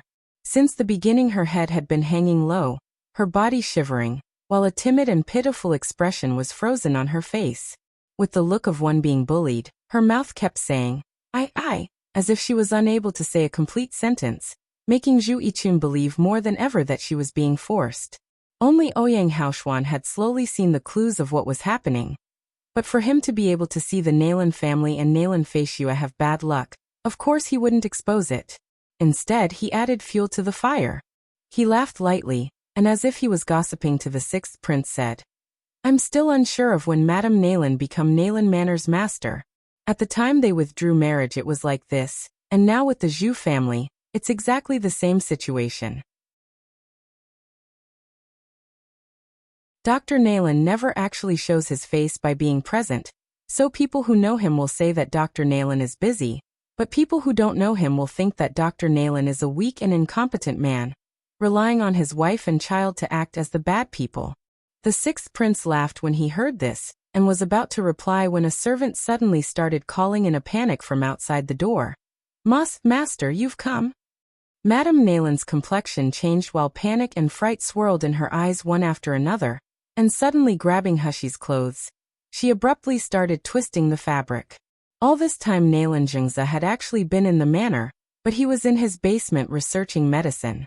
Regarding the matter of Nayland Feishua, Madame Nayland had mentioned it to him, yet he had been unwilling to respond. So Madame Nayland had no choice but to think of a way to restore her daughter's and Nayland Manor's reputation by herself. In fact, there is no way that it was possible for Hushi to be a substitute, as Nayland Jingza had already ordered earlier, that without his permission, no one was allowed to use Hushi. If he knew of what she was doing now, thinking of her cold and fickle husband, Madame Nayland's body couldn't help but tremble.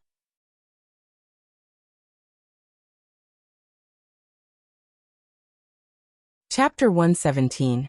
Slapping her face. From his outward appearance, Nayland Jingza is a tall and handsome man.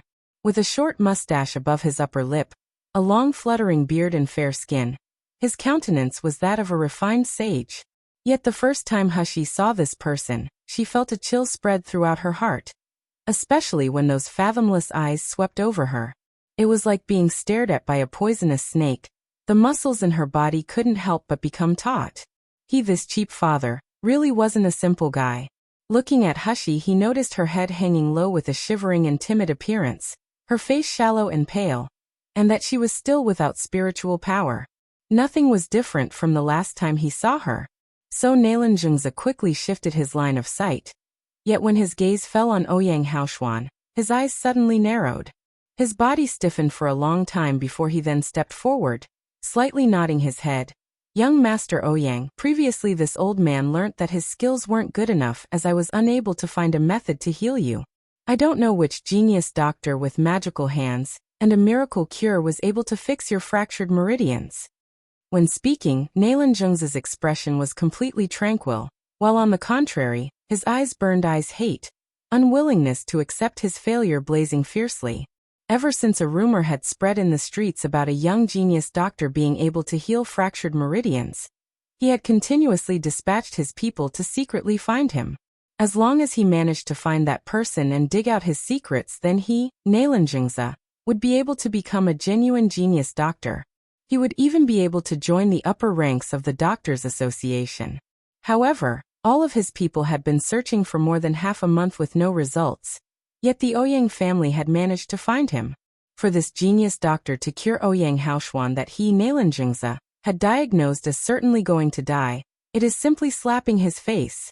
Ouyang Haoshuan calmly looked at Nalanjingza, laughing lightly as he said, "There's no need for Dr. Nalan to be modest. Your medical expertise is excellent.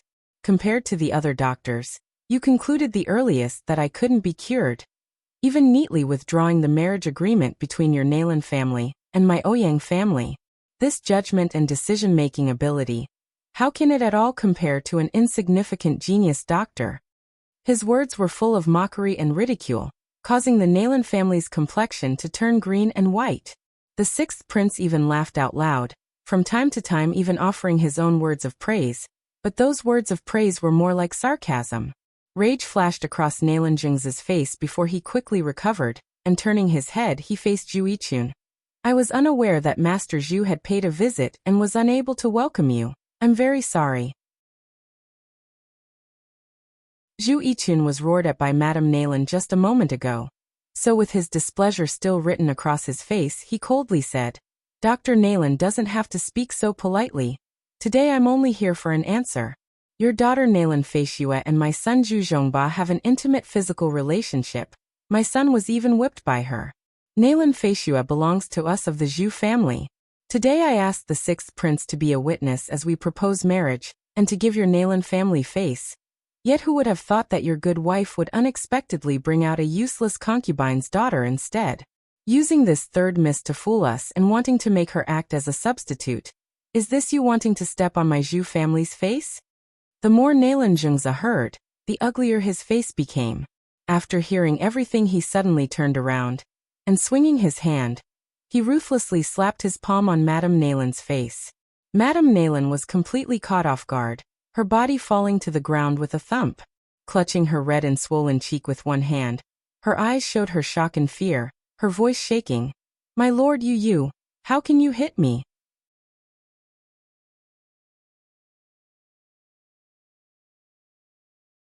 Chapter 118. Foolish woman. Nalanjingza's eyes were ruthless as they swept over her, and he spoke only one sentence. "I'll settle this with you later." Then looking at Zhu Yichun again, with his face set in one of apology, he said, "My wife has behaved outrageously, acting like Master Zhu and the sixth prince are a joke. Regarding Feishua's matter, I've already investigated it, and since the Zhu family has Feishua's personal token, then it can be seen that the Nalan family and the Zhu family have a relationship. Since that's the case, for the two people involved to be able to form a connection, Feishua is honored. We hope that in the future after Feishua is married, that the Zhu family will be able to treat her well." Of course. Zhu Yichun, seeing that he had achieved his purpose, immediately beamed with joy. "Once second miss is married, she'll be one of my Zhu family's people, so as long she abides by how a woman is supposed to act, we of the Zhu family will naturally treat her well. Then since the marriage of our two families is decided, I also brought an invitation card for Zhongba's birthday celebration. I thought that it would be better to set the marriage for the same time." "My lord, you're crazy. How can Feishua marry this?" Madame Nalan's scream was immediately silenced under Nalanjingza's cold and sharp glare, as she clutched her cheek due to the numbing pain spreading throughout her face. Thinking of her daughter's ruined future, her grief rose from within and caused her to quietly weep. Hushi squatted next to Madame Nalan and looked as if she wanted to help support her up. Yet instead, she lightly wiped a colorless and odorless medicinal powder on Madame Nalan's wound. Madame Nalan fiercely shoved her away and cursed in a sharp voice, "Slut! It's you who caused trouble for my Feishua. Get lost dash. Just get lost dash." Hushi took advantage of the shove to tumble on the ground, and curling her body up, she started shivering. Nalanjingza glanced at her, still despising that cowardly and incompetent appearance. Yet in the bottom of his heart he felt that something was fishy. But Nalan Zhengze had no time to think more about it as Zhu Yiqun was urging him to hurry up. So he quickly led the few men in the room to his study to exchange invitation cards, and also set a date for Zhu Zhongba and Nalan Feishue's marriage. Although he was somewhat reluctant to part with Nalan Feishue, as she is after all a daughter he had raised at his knee, compared to the welfare of Nalan Manor, there is nothing that couldn't be sacrificed. Madame Nalan saw them leave to settle matters, and all she could do was weep endlessly. Before leaving to follow them, she instructed for Wang Zhong to send Hushi back to the other courtyard, and with a strict look, she declared that Hushi was never allowed to return to Nalan Manor again. As she watched the backs of the people leaving, Hushi finally raised her head with a smirk upon her face. "Madame Nalan, didn't you give me medicine for 7 days hoping that I would become an idiot? In that case, not reciprocating would be rude. I'll respond in kind by letting you suffer from advanced symptoms of Alzheimer's disease. You better hope that my cheap father is truly a genius doctor, otherwise, you'll be a deranged senile woman for the rest of your life."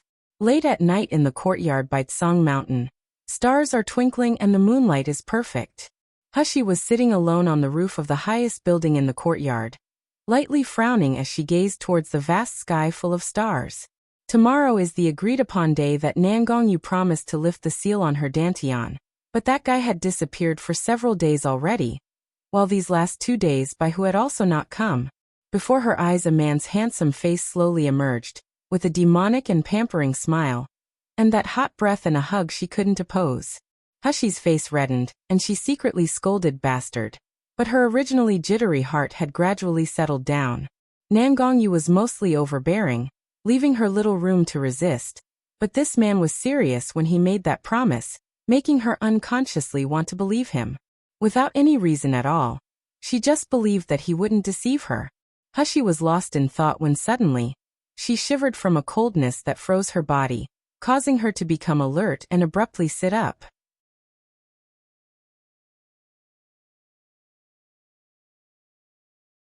Chapter 119. Still useless trash. Within her range of spiritual perception, she could clearly sense several strong auras rapidly approaching her direction. The auras surrounding these people were unfamiliar and hidden, indicating that whatever they wanted, it obviously wasn't anything good. Hushi's brows slightly wrinkled, and quickly concealing her aura, she leapt onto the roof of her own room to hide, yet still be able to monitor everything that occurred in her courtyard. Almost at the same time, 4 tall men with their bodies wrapped in black clothes quietly broke into the small courtyard. With Hushi currently lacking the slightest amount of spiritual power, she of course had no way to know what rank their cultivation bases were.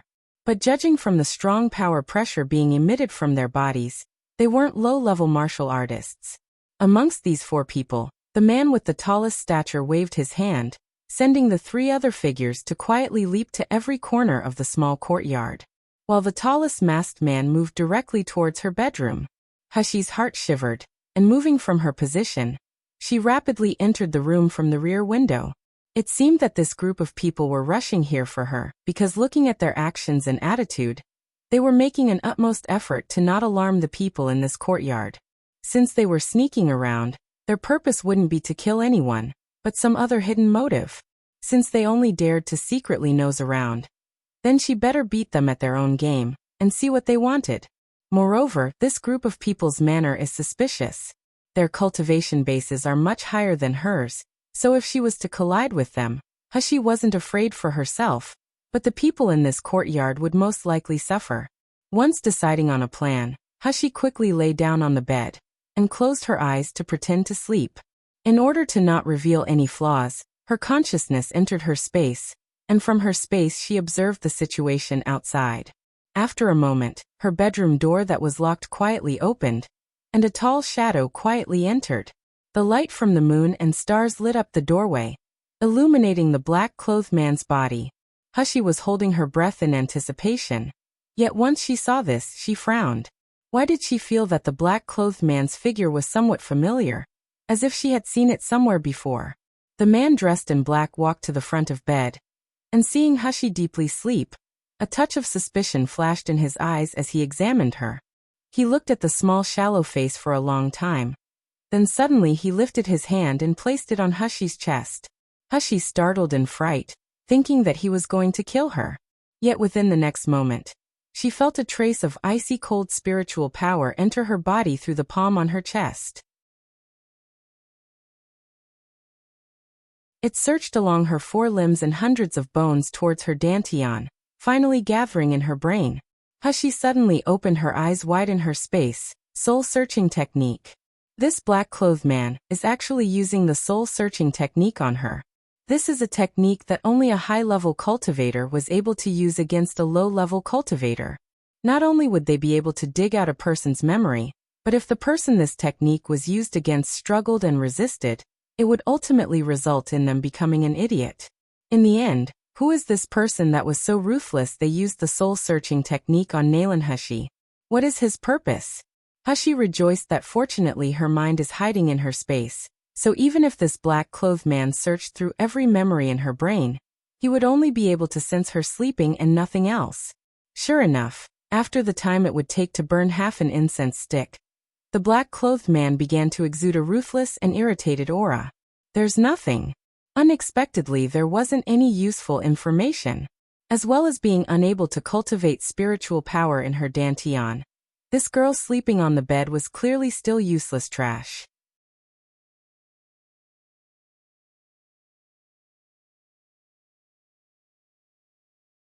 Chapter 120, Nalan Hushi's mother? Just then, the other black-clothed men that had been searching the small courtyard rushed in, conveying their results to the man standing over Hushi. This place is a spiritual energy wasteland, so even though they searched such a big courtyard, they couldn't find even one spiritual plant or a piece of crystal stone, let alone something like a jade slip. The black-clothed man glared fiercely at the sleeping soundly Hushi, and suddenly raising his hand, he reached down to strangle her. Hushi was scared as she watched from her space. At this moment, she clearly sensed the man's killing intent. He exuded loathing and detest, as if he was itching to dismember her body into pieces. All of Hushi's soft hair was standing on end as she resisted the almost unbearable urge to exit her space. Yet just as she was about to move, she heard the man suddenly start to talk with a low, hoarse voice. I didn't expect that from the stunning you. All that would remain of your bloodline is actually trash destined to be bullied like this. If at that time you had obeyed me, as things have reached this stage, I wonder if you regret your decision. Finished speaking, he withdrew his hand, and shouting a low withdraw, he then left the room. Once Hushi was certain that all the intruders had left, her consciousness exited her space and returned to her body. Touching her neck that still felt chilled, a trace of doubt emerged in her heart. What was the meaning of the last sentence that man had spoken?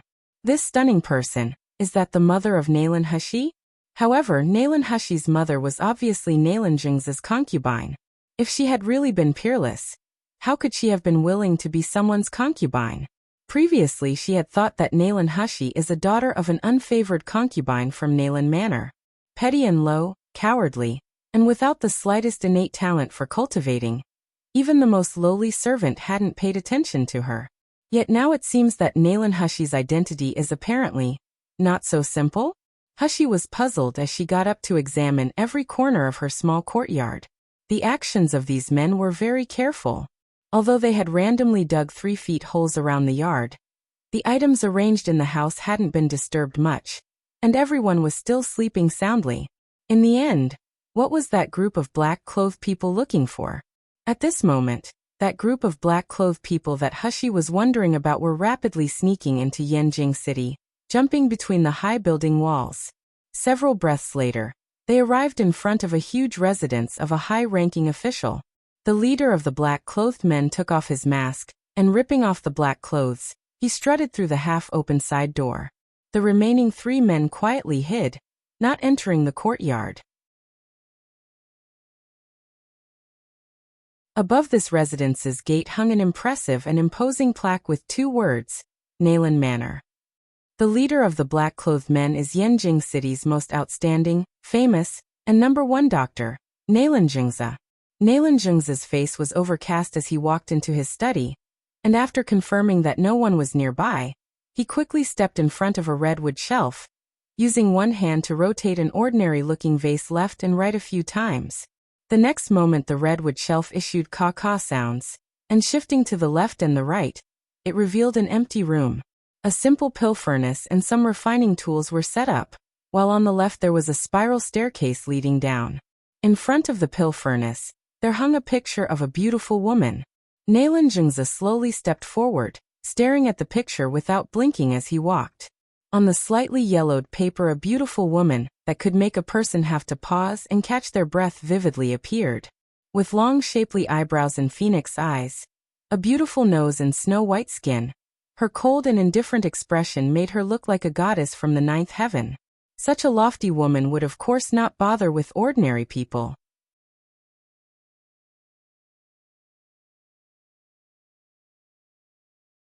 Chapter 121 Black-Clothed Man. If Hushi were here now, she would have been shocked to find that the woman in this picture is a 7 out of 10 in similarity with her transformed appearance. Lingyue, Lingyue. Nailan Zhengzi repeated the woman's name over and over again. With an intoxicated expression on his face, he kissed the lips of the woman in the picture and murmured, "Lingyue, do you know how much I miss you?" He had barely spoken when suddenly, an hysterical-like light shone in his eyes born from insanity and hate. Retreating back a step he roared, "You're just my concubine, but why do you look down on me? Why don't you obey me?" At this moment, a crackling sound could be heard coming from below the spiral staircase. Following that, a beast-like roar with banging and scratching sounds echoed. Nailan Zhengzi's lips raised in a smirk, and laughing twice he looked at the stunning woman in the picture, his face twisted with an evil smile. And Lingyue, aren't you so proud and strong? But did you ever think that the child you would give birth to would fall into my hands for me to take advantage of? Ha ha ha ha. Because of the intrusion of the black-clothed men, Hushi didn't go to sleep, rather, she meditated in her space. She discovered that although she is unable to store spiritual power and advance cultivation bases, with the spiritual energy entering her body repeatedly, it cleansed her meridians. So whether it is in strength or speed, she has the qualifications to advance. Regarding internal power and martial arts, she is now one rank higher than she was in her previous life. As for the skill to conceal herself, she's already at a much higher rank than the low-level martial artists in this world. While cultivating, time passed slowly and soon, the pitch-black night sky outside her space slowly lightened, and streaks of golden light colored the eastern sky. Hushi lazily stretched her body, and just as she was about to exit her space, a sudden chill flashed through her body, leaving her slightly numb. It was like there were countless insects crawling along her spine, causing every nerve in her body to become taut. The black-clothed men, it's those black-clothed men again. Moreover, there's still 4 of them. However, the difference between the group from last night and the group now is that this group of black-clothed men have a frightening manner about them. They weren't concealing the sharp killing intentions they exuded. Even if these people were still far away, Hushi was able to smell the strong reek of blood their bodies carried. No one was more familiar than Hushi about what those kind of people were like. Those kind of people were without the slightest scruple, becoming joyful at the thought of slaughter. Her complexion changed, and quickly getting up, she ordered Shi Jia and the others to flee with Wet Nurse Chun and Shaoli into Tsang Mountain. Wet Nurse Chun was reluctant to escape and leave Hushi alone, but she was efficiently knocked out by Hushi, who then threw her to Shi Jia. Properly protect Wet Nurse Chun and Shaoli. Without my order, no one is allowed to return. Shi Jia and the others hesitated as they worriedly looked at Hushi, but their instinct to obey made them grit their teeth and nod. Tears clung to Shaoli's face, and choking back sobs she said, "Miss, have I brought trouble to you? I'm not leaving, I want to stay with you." Hushi sneered. "Do you want me to knock you out too? No matter who the people are that come, I have a way to deal with them. I don't need you all to worry about it." Pausing, she then continued and said, "Keep watch over our home for me."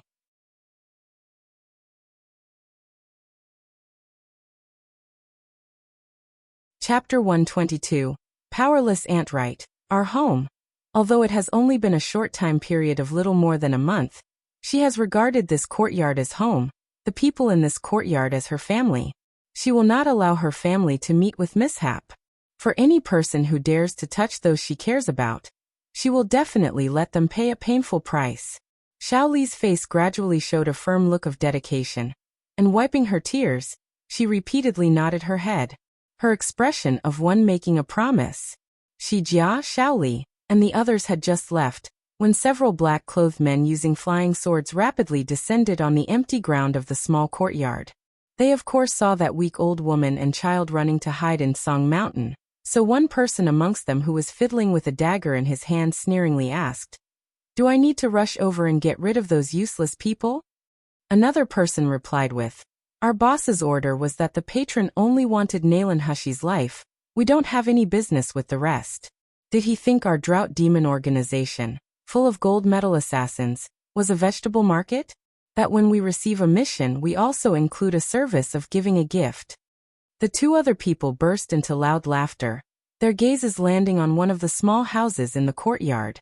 The person who was previously talking slightly raised an eyebrow as he said, "I really didn't expect that the third miss, the legendary trash of Nalan Manor, would have such courage.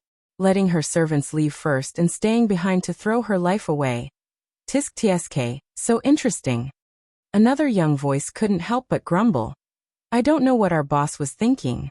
She's only trash without a cultivation base, that's all. She hasn't even reached the chi refining stage.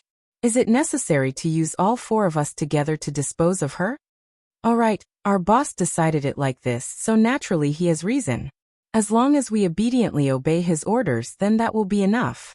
Xiao Ba, you go, efficiently bring the young Mrs. Severed Head out here. We'll wait for you." If people knew that we, for Grand Meridian stage martial artists, killed an ordinary person together, wouldn't we be a laughing stock? Xiao Ba, the youngest martial artist, muttered as he obediently pushed the door open and walked to where Hushi's room was located. The three other assassins remained in the small courtyard, leisurely chatting. They were completely unworried about whether Xiao Ba would be able to kill that girl or not. After all, one is a Meridian stage martial artist, while the other one is an ordinary person without a cultivation base. It was like a human and an ant. If stepped on, the ant would die, so how could be afraid of a powerless ant? Xiao Ba flipped the dagger in his hand, and without even bothering to conceal his figure, he entered the plainly decorated woman's bedroom with loud footsteps.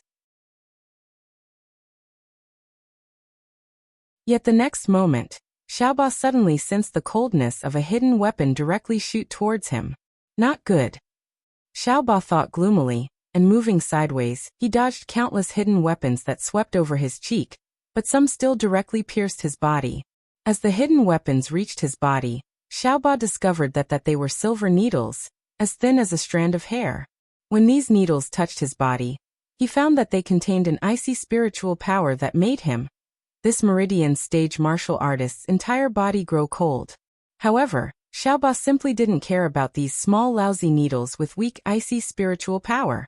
With this attack though, it did arouse the bloodlust within his body. "Little girl, if you had just obediently died, I could have made it fast and painless. But since you want to resist, then you can taste my 18 cruel methods." Saying so, he gathered all his spiritual power, then rushed towards the girl hidden in the shadows. But soon, Xiao Ba's expression changed to one of alarm. He was shocked to find that his dantian was being sealed by something, so he was unable to move the spiritual power in his body.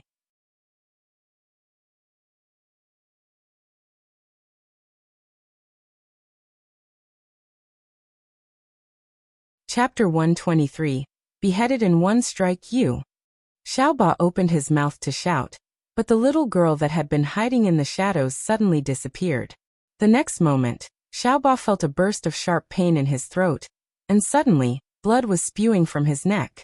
Opening his eyes wide in disbelief, he stared at the girl almost within reach before he quickly retreated. His eyes were filled with fright, unwillingness, and despair. Soon after he slowly closed his eyes, his breathing ceasing. Beheaded in one strike. Hushi didn't pause, and quickly transferring all the internal power within her body to conceal her figure, she turned around and jumped out the window, escaping towards the depths of Tsong Mountain. In fact, Hushi's current strength could in no way compare to a group of assassins, let alone 3. She hadn't even had the confidence that she would win a one-on-one fight. Just a moment ago. If that assassin hadn't been so careless, or if he hadn't tried to use so much spiritual power after being hit by the invisible needles, he would have discovered that it was just a thin layer of internal power sealing his dantian. It wouldn't have been able to withstand even a single blow. Unfortunately, his first mistake was to seriously underestimate Hushi, and then his second mistake was to lose his composure and become frightened by the invisible needles, becoming so terrified he had lost his ability to think. It was only then that Hushi had found the opportunity to kill him in one hit. In the yard, the remaining 3 assassins were still leisurely chatting, and even though they smelled the strong reek of blood, they didn't have the slightest worry. But as time went by, they started to realize that Xiaoba was taking a little too long to complete his task, and that there weren't any sounds of movement coming from the room. Puzzled, they walked to the room, and after barely opening the door, all 3 of the assassins' faces changed. They saw that the small room was covered in blood. It even flowed to the door while the stench of it permeated the room. Lying in the middle of a pool of blood was their younger brother, Xiaoba. His eyes were wide open, his face frightened, and his breathing had long since ceased. The leader looked at his younger brother's corpse and his eyes bulged in anger. Grinding his teeth, he ruthlessly said, "Chase her. We must tear that smelly girl's body to shreds." The 3 assassins were extremely fast, so although Hushi had a head start and was using her qing gong, when facing martial artists using flying swords, she was still caught in the blink of an eye. The leader of the assassins halted in midair, and looking below at the lightning speed of Hushi, the corner of his mouth raised to reveal the trace of a cruel smile. To an ordinary person's eyes, Hushi's speed is extremely fast, nearly turning her into a shadow, but for 3 Meridian stage experts, this kind of speed is simply not worth mentioning. The leader raised his arm, and condensing his spiritual power into a dark red fireball on his hand, he wrapped it around the flying sword. Then with one hand holding the sword hilt, he suddenly threw the sword. The fireball engulfed the flying sword in a flash, following it as it hurtled at lightning speed towards the fleeing Hushi.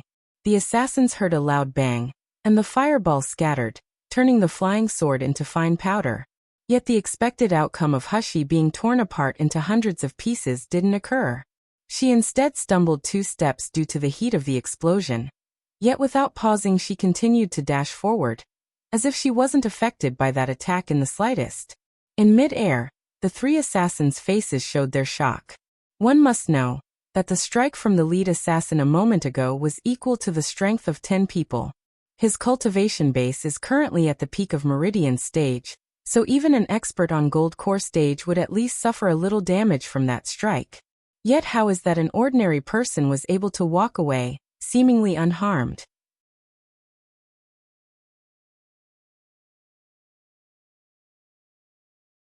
Chapter 124. Piercing the heart. So thinking about it, there is only one explanation. This girl's body possessed a treasure. Moreover, it must be a rank 5 or higher magical tool. The assassins looked at each other in dismay, greed evident in their expressions as they suddenly accelerated the speed of their flying swords to catch up to Hushi. While Hushi was fleeing, she touched her hair, and when she felt the remnants of a fine powder in her hand, her heart soared. Just a moment ago, it wasn't any sort of treasure that had blocked the assassin's attack. Rather, it was the imprint that Nangongyu left on her body. It was only at a time when her life was at risk that the imprint would transform into a protective barrier, keeping her safe from harm. Nangongyu, seems like I already owe him too much. Unfortunately though, it seems that today might be her funeral. She was afraid that perhaps she wouldn't have the opportunity to repay him in the future. This thought had just flashed through Hushi's mind, when before her eyes those assassins suddenly surrounded her. The leader's gaze was filled with fake kindness as he looked at her. Yet he coldly said, "Naylan Hushi, if you hand over the treasure hidden on your body, I'll make your death less painful. Otherwise, based on the hatred we have for you after you killed Xiaoba, we will certainly have you begging for death before we're through." Hushi slightly panted, her gaze cold as she studied the 3 people before her without the slightest trace of panic or fear. "Who ordered you to kill me?" Standing on the left side of the leader, one of the assassins' expressions abruptly twisted, and pulling out his long sword he shouted, "Smelly girl, still unwilling to shed tears witut seeing a coffin. You even dare to adopt a high attitude with us when it's just you alone. Do you think you're a match for us? Hushy's figure suddenly flashed as she disappeared from where she was originally standing, and with lightning speed due to her internal power, she rushed towards the assassin on the left. The assassin's face slightly changed, and condensing a thunderbolt on his palm, he fiercely threw it towards Hushy's chest. A crack could be heard, and Hushy felt a sharp scorching pain, causing all 4 of her limbs to spasm. But she didn't retreat, instead she continued forward. After being struck by the thunderbolt, her face showed a strange smile as she rushed towards him. The assassin on the left suddenly uttered an exclamation, and slowly bowed his head. Looking down, he saw a slender dagger accurately stabbed into his abdomen, blood steadily seeping from the wound. Yet the frightening part is that when the blood made contact with the air, it suddenly turned a dark green color that could cause a person's hair to stand on end. Ah, painichi. The assassin dropped his long sword and frantically scratched his body as he rolled around on the ground wailing. In the blink of an eye, his face was now badly mangled and dripping blood. Xiaowu, what happening to you? The assassin on the right wanted to rush over and help him, but was stopped by the leader. Lao San, look clearly. Xiaowu is highly poisonous right now. You will only suffer too if you go over to him. Saying so, his ruthless gaze fiercely stabbed towards Hushy like a sharp sword. Slut, what have you done to Xiaowu? The side of Hushy's body was badly mangled and bleeding from being struck by the thunderbolt, and due to the pain, her complexion was deathly pale. Yet upon her mouth was an unscrupulous smile as she said, I placed a poison named Tearing Heart-Splitting Lung on the dagger I used. As soon as the poison enters the heart and arteries, the whole body will become unbearably painful and itchy. He only needs to shred his heart to stop the pain. As if confirming Hushy's words, that assassin called Xiaowu all of a sudden released a long mournful hiss, hysterically howling. I can't stand it anymore. Following that, his body suddenly exploded, flesh and blood splattering everywhere.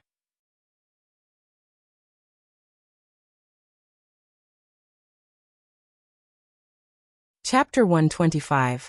Unwilling, the leader's forehead twitched as he looked at the flesh and blood that landed on his foot, thinking that there were a few pieces of shredded heart mixed in the gore. The other remaining assassin's eyes were full of alarm and resentment as he looked at Hushy. They didn't expect that although throughout the year they would be the ones attacking, suddenly, they were the ones being attacked. An insignificant ordinary person without a cultivation base had actually dared to mess with them, forcing the 4 expert Meridian stage martial artists into a tight corner. Not just Xiaoba had lost his life, now Xiaowu had died miserably too. From this moment on, these 2 drought demon assassins' expressions were grave. They no longer dared to regard Hushy as an ordinary and weak woman. But from the bottom of Hushy's heart a powerless and bitter laugh rose. In fact, her poisons were very difficult to deal with, but a martial artist's defense power is more difficult to deal with. Just recently with Xiaowu, if she hadn't done the unexpected and risked her life by not avoiding the thunderbolt, then there would have been no way she could have caught him off guard and managed to insert the poisonous dagger into his dantian. If she had missed, the poison would have been unable to penetrate into his body, and his spiritual power would have naturally expelled it. Therefore, that was her last chance to fight back. There wouldn't be a second chance. Sure enough, the next moment the leader's figure abruptly disappeared, and when he reappeared, a long sword that emitted fire spiritual power was in his hand as he fiercely thrust it towards Hushy's body. Hushy felt a burning pain from her chest and abdomen as the long sword pierced her body, causing scarlet blood to pour to the ground. Her body slowly became limp, and she started to collapse, her eyes blurry. She could almost sense the vitality draining from her body bit by bit, while the Grim Reaper's sickle edged closer. Was she going to die? Just when she has started her new life, she is destined to quietly die in this wilderness. Unwilling. Really unwilling. She still hasn't become stronger, her dantian still hasn't awakened, still haven't repaid Nangongyu for helping her. How can she die like this? The lead assassin had a thought. Then the long sword that was stabbed into Hushy's body suddenly flew out, returning to his hand. The bloodstains on the long sword had evaporated due to the fire, however. Hushy's body was now completely limp, and she toppled to her knees onto the pool of blood at her feet. Until this moment, the two assassins hadn't been able to relax, and the assassin on the left released a sigh. She was really just an ordinary person, so she didn't have any ability to resist Big Brother's sword. Unfortunately, Xiao Wu and Xiao Ba fell to her tricks. The lead assassin that was called Big Brother walked forward, and towering above the dying Hushi, he looked at her with an arrogant expression, his eyes full of hatred. Then with a stern voice he said, "I said before, that since you dared to kill my younger brother, that I would certainly tear your body to shreds, leaving you to die without a burial place. So slut, go die." Holding the long sword covered in flames up high, he suddenly brought it down, aiming towards Hushi. The assassin on the left excitedly retreated 2 steps, shouting loudly, "Chop off her forelimbs first, cut this swine apart. I would like to see what tricks she can play then." Seeing the long sword heading towards her, and knowing that she had no hope of survival this time, Hushi desperately closed her eyes and gently pinched the throat-sealing blood poison in her hand. Rather than meeting her demise by assassins, she would rather end her own life. However, just when Hushi was about to swallow the poison, an overwhelming amount of spiritual pressure abruptly fell from the sky. Hushi's body that was almost touched by the long sword was now like a kite with its strings snapped. After swaying side to side, she then fell to the ground with a crash. The assassins who just a moment ago were shouting in excitement, now felt the blood in their veins freeze. Due to the extreme fear of a strong martial artist, their whole bodies shivered, and with a pop, they landed on the ground in kneeling positions.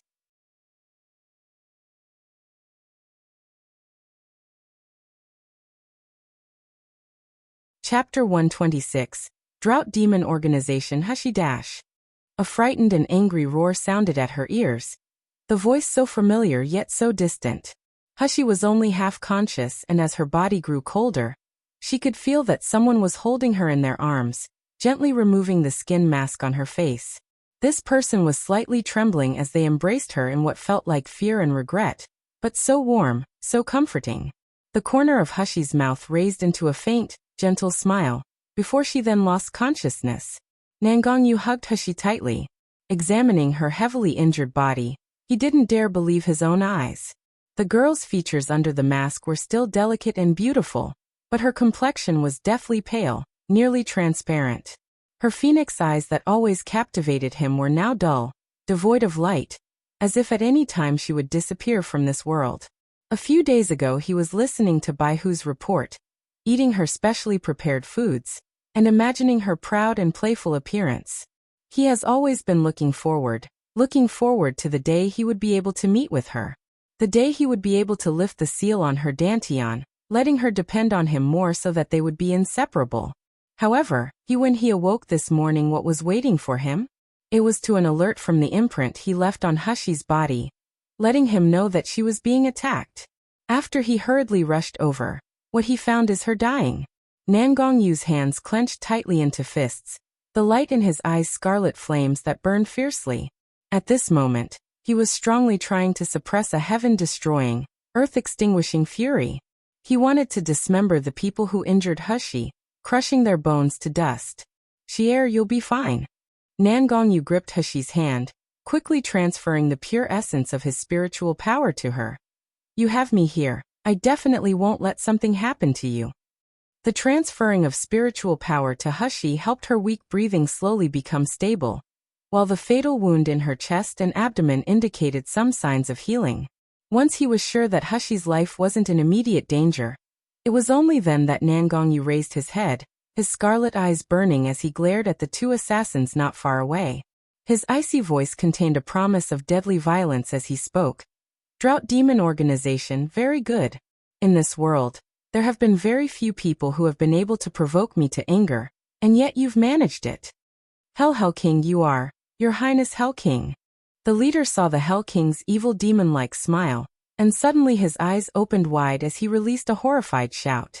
"Isn't this the one who was called the #1 genius in Jinling Kingdom countless times the past few years?" And when he reached Gold Core stage, the 9th heaven's black thunder fell, "That His Highness Hell King." The one who even the royal family of Jinling Kingdom are afraid of, with his strength massacring countless troops from magical beasts, dyeing the Guijin mountain range red. That His Highness Hell King? That one who was bestowed the name King of the Underworld, ruling over the life and death of the human world, controlling the 6 paths of reincarnation, completely ruthless when killing his enemies, that His Highness Hell King. The assassins sat blankly on the ground. Under Nangongyu's fierce gaze, their bodies began to tremble all over. Heavens! In the end, what sort of mission had the Drought Demon organization received? This clearly unremarkable girl, without any good looks. How could the Hell King have taken a fancy to her? No one who provoked the Hell King had been able to survive intact. This is the day the assassins from Drought Demon organization would be annihilated. Mercy, Hell King, please spare us. The cultivation base of the leader was too low, so he couldn't help but feel fear in his heart. And crawling to Nangongyu's feet, he said in a trembling voice, "We only received a mission, and we accepted money from that person, so on behalf of that person we were to kill her. We didn't really want to intentionally dispose of Miss Naylan. Please, Hell King, spare us assassins from Drought Demon organization."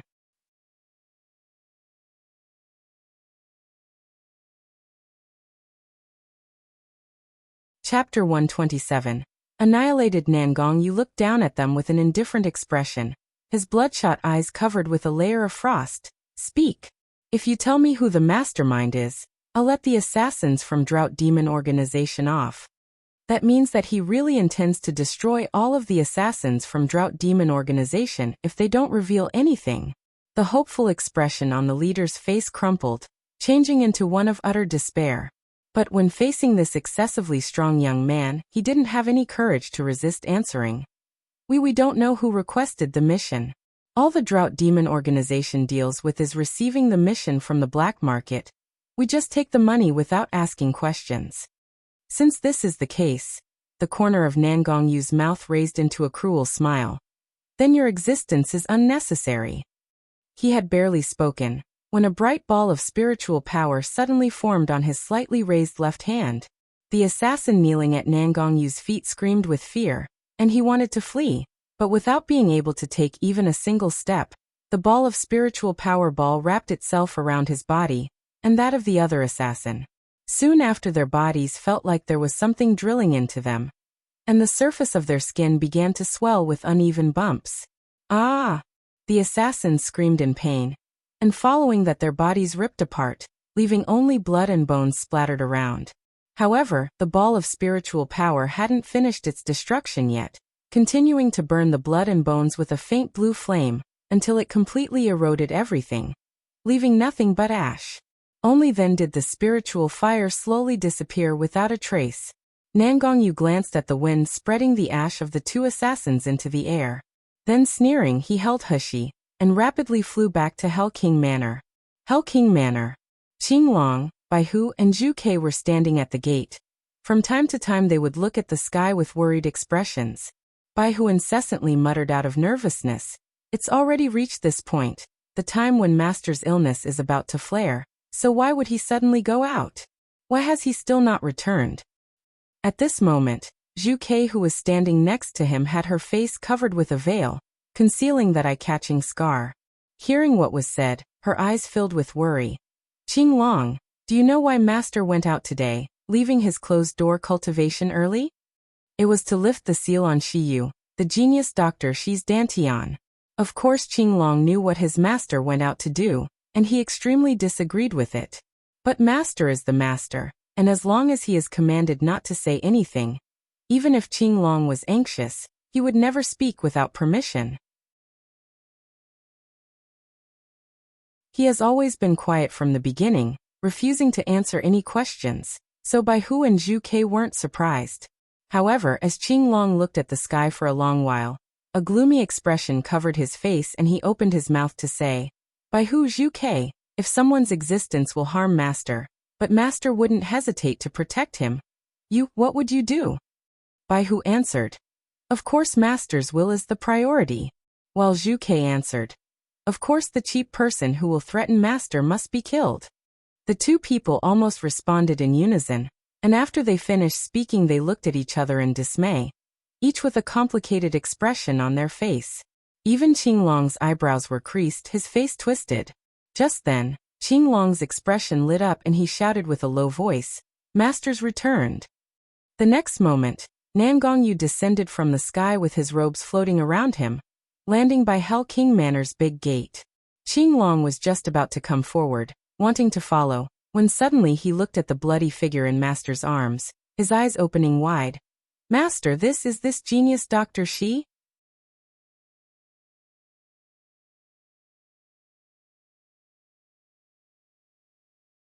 Chapter 128. Closed door healing. Hushi's appearance at this time was still bright, elegant, and exquisite, but because her disguise was removed, coupled with her hair loose and blowing in the wind, with just a glance Qinglong was able to see that this is genius Dr. Shi, and that she is a girl.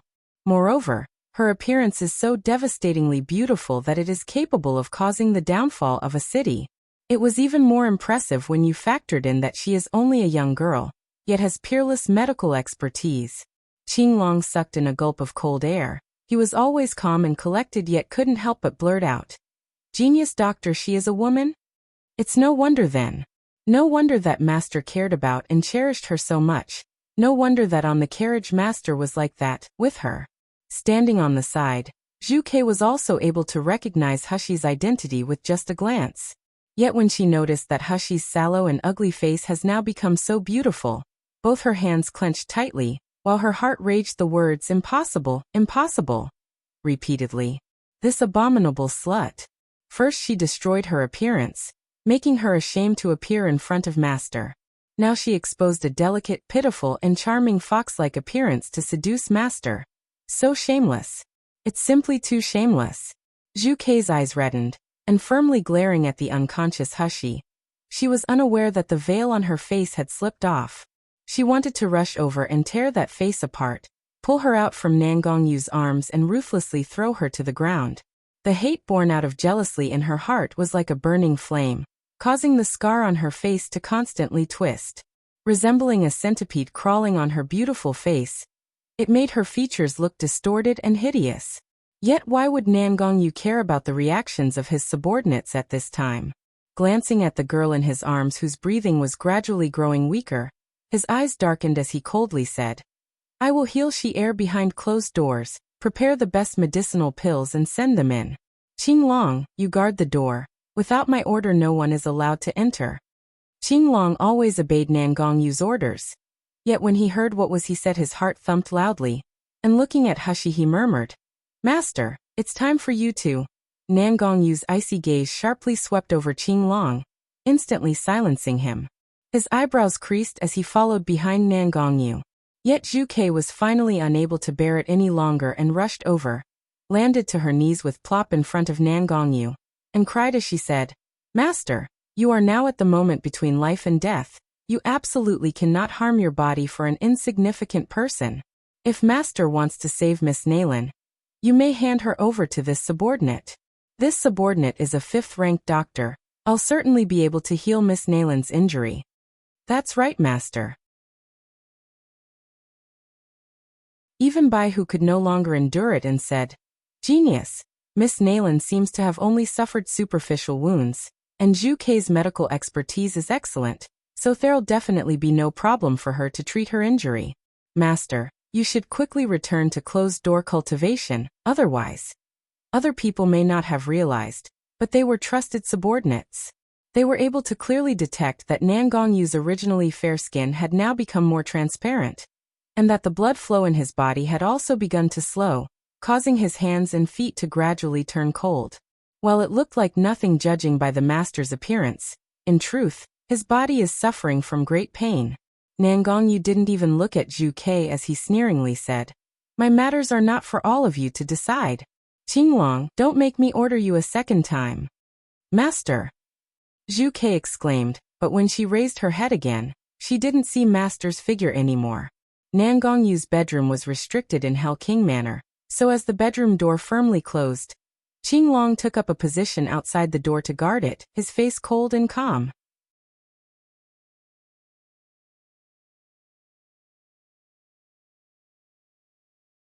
Chapter 129. Cold-blood Zhu bitterly glared at him, her voice piercing to their ears. Qinglong, what are you doing? Do you want to let that slut kill Master? Quickly get out of the way. Let me go in to save Master. Qinglong's face was expressionless as he faintly said, Master's orders. Regardless of whether it's wrong or not, I refuse to disobey. No matter how much Zhu insulted or screamed, Qinglong remained completely unmoved.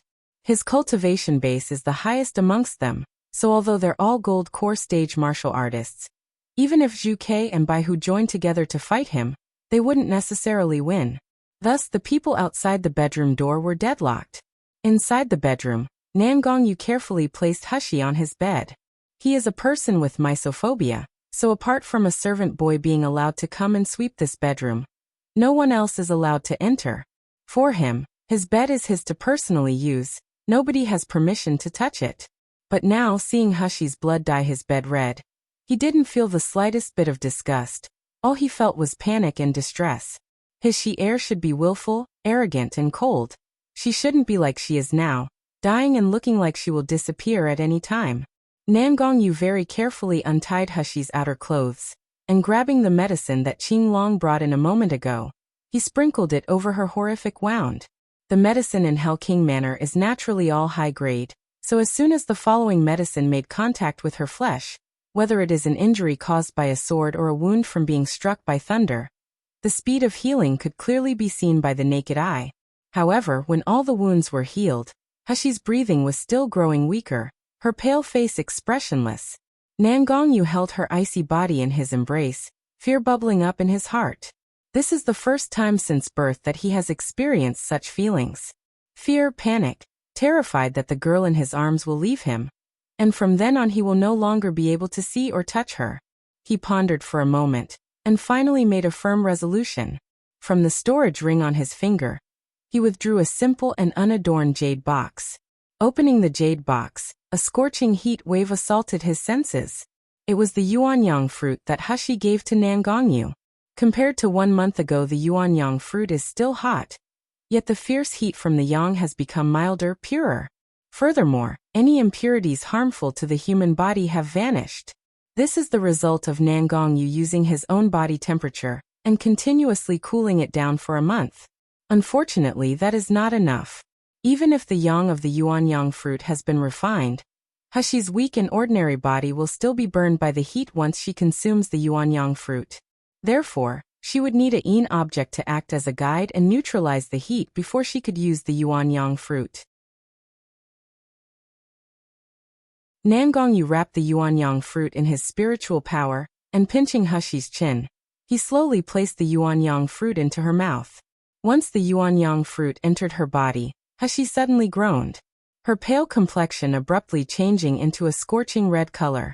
Soon, that fiery blaze spread from her dantian, burning through her meridians and skin, burning her to what felt like ashes. Nangongyu suddenly bowed his head, deeply kissing those bright red lips. Lips and teeth intertwined, body fluids mixed, and gradually the trace of yin blood flowed between the mouths of the two people touching, slowly running down Hushi's fair and translucent collarbone. Lost in unconsciousness, Hushi could only feel her whole body burning. Every vein in her body, every meridian, it all felt like it was being burnt by hot oil.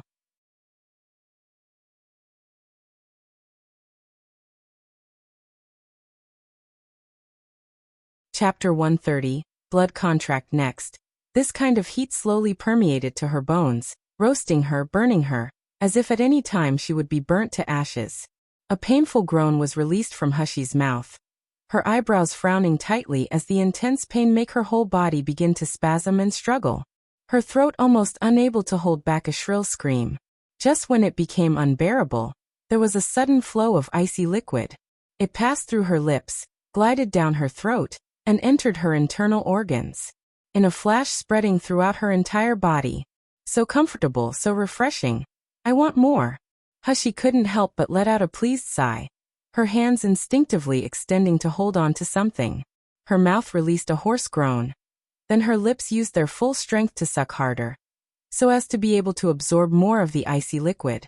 The next moment, Hushi felt whatever was embracing her suddenly tighten, as if it wanted to merge with her body. The soft lips pressing against hers abruptly hardened, speeding up with passion, as if they were trying to conquer her mouth. The icy liquid slowly infiltrated her body, making the blood in her veins heat up. But this kind of heat didn't cause her pain. Instead, it made her cling harder as she lost herself to the comfort she was feeling. Indulging in their fiery passion, Wuxia and Nangongyu hadn't yet realized that along with the Yang spiritual power being neutralized by the Yin blood, the essence of the Yuan-Yang fruit began to slowly be absorbed by Wuxia's Dantian. Wuxia's dried-up Dantian that had been oddly sealed firmly had now become a huge spiritual power vortex. The whirlpool steadily grew larger, picking up speed. Suddenly, a glaring white light burst from Wuxia's body, soon after spreading throughout the vast world. As Qinglong stood guard outside the iron gate, with Zhu Ke and Baihu standing opposite him, the faint smell of blood leaked out from the crack under the gate. Abruptly, their expressions changed. The spiritual power within the three people's bodies burst forth, while the blood essence in their chests surged forward, as if it wanted to fly into the room. Zhu Ke's face distorted once again, and hissing she said, "It's Master. Master's using his blood essence to treat that slut." They all have a permanent master-servant contract with the Hell King. It wouldn't matter whether their master's chi energy was weak or strong, or if they were thousands of miles apart, they would still be able to sense him. A martial artist's blood essence 1, also known as heart blood, represented their life. If Master gave his blood essence to Wuxia, he would be dividing his own life and chi energy, giving half to her. The three people's expressions become extremely unsightly, and when they looked towards the tightly closed gate, their eyes filled with anxiousness and anger. Zhu Ke rushed to Qinglong screaming, "Qinglong, do you know what it means for Master to lose some of his blood essence now? It's almost time for his illness to show up. If Master does this again, he'll be unable to survive. Do you still want to block us? Are you still not letting me go in to kill that slut?" Qinglong's face showed his internal struggle. His expression was of one experiencing pain, while the veins on his hand that was holding a sword bulged, his joints cracking. Zhu Ke still wanted to say more, when suddenly several figures quickly descended from the sky. Without waiting to properly land and gain their balance, the people immediately rushed over to the three people standing by the gate and shouted, "We sense Master's chi dwindling and our blood contracts flared. What has happened to Master?" The people that had arrived were several other contract servants under Nangongyu that had been away from Yinjing City recently, Xianwu Tu, Wu Xian, and Wu Yu. Once Zhu Ke saw Wu Xian and Wu Yu, she immediately couldn't help but start crying. "Big brother Wu Xian, big brother Wu Yu, Master is inside currently using his own blood essence to save an ordinary woman. But it's soon time for Master's illness to show up, if he's not stopped and treated. I'm really afraid that Master, Wah. One blood essence, also known as heart blood, is basically lifeblood, or life force. Powerful techniques sometimes require cultivators to expend their essence, shortening their lifespan as a result. 2 Xianwu equals Black Tortoise. He is the fourth mythological named character, joining Zhu Ke, Vermilion Bird/Phoenix, Qinglong Azure Dragon, and Baihu White Tiger, that you're tuning in to the Li Mei's Wuxia Whispers YouTube channel. We're so grateful for your support, and don't forget to subscribe to join us on this incredible journey through captivating stories. Your generosity through donations truly makes a world of difference, as it's the primary source of revenue that allows me to expand and enhance this channel for you. Thank you from the bottom of my heart for being a part of this adventure.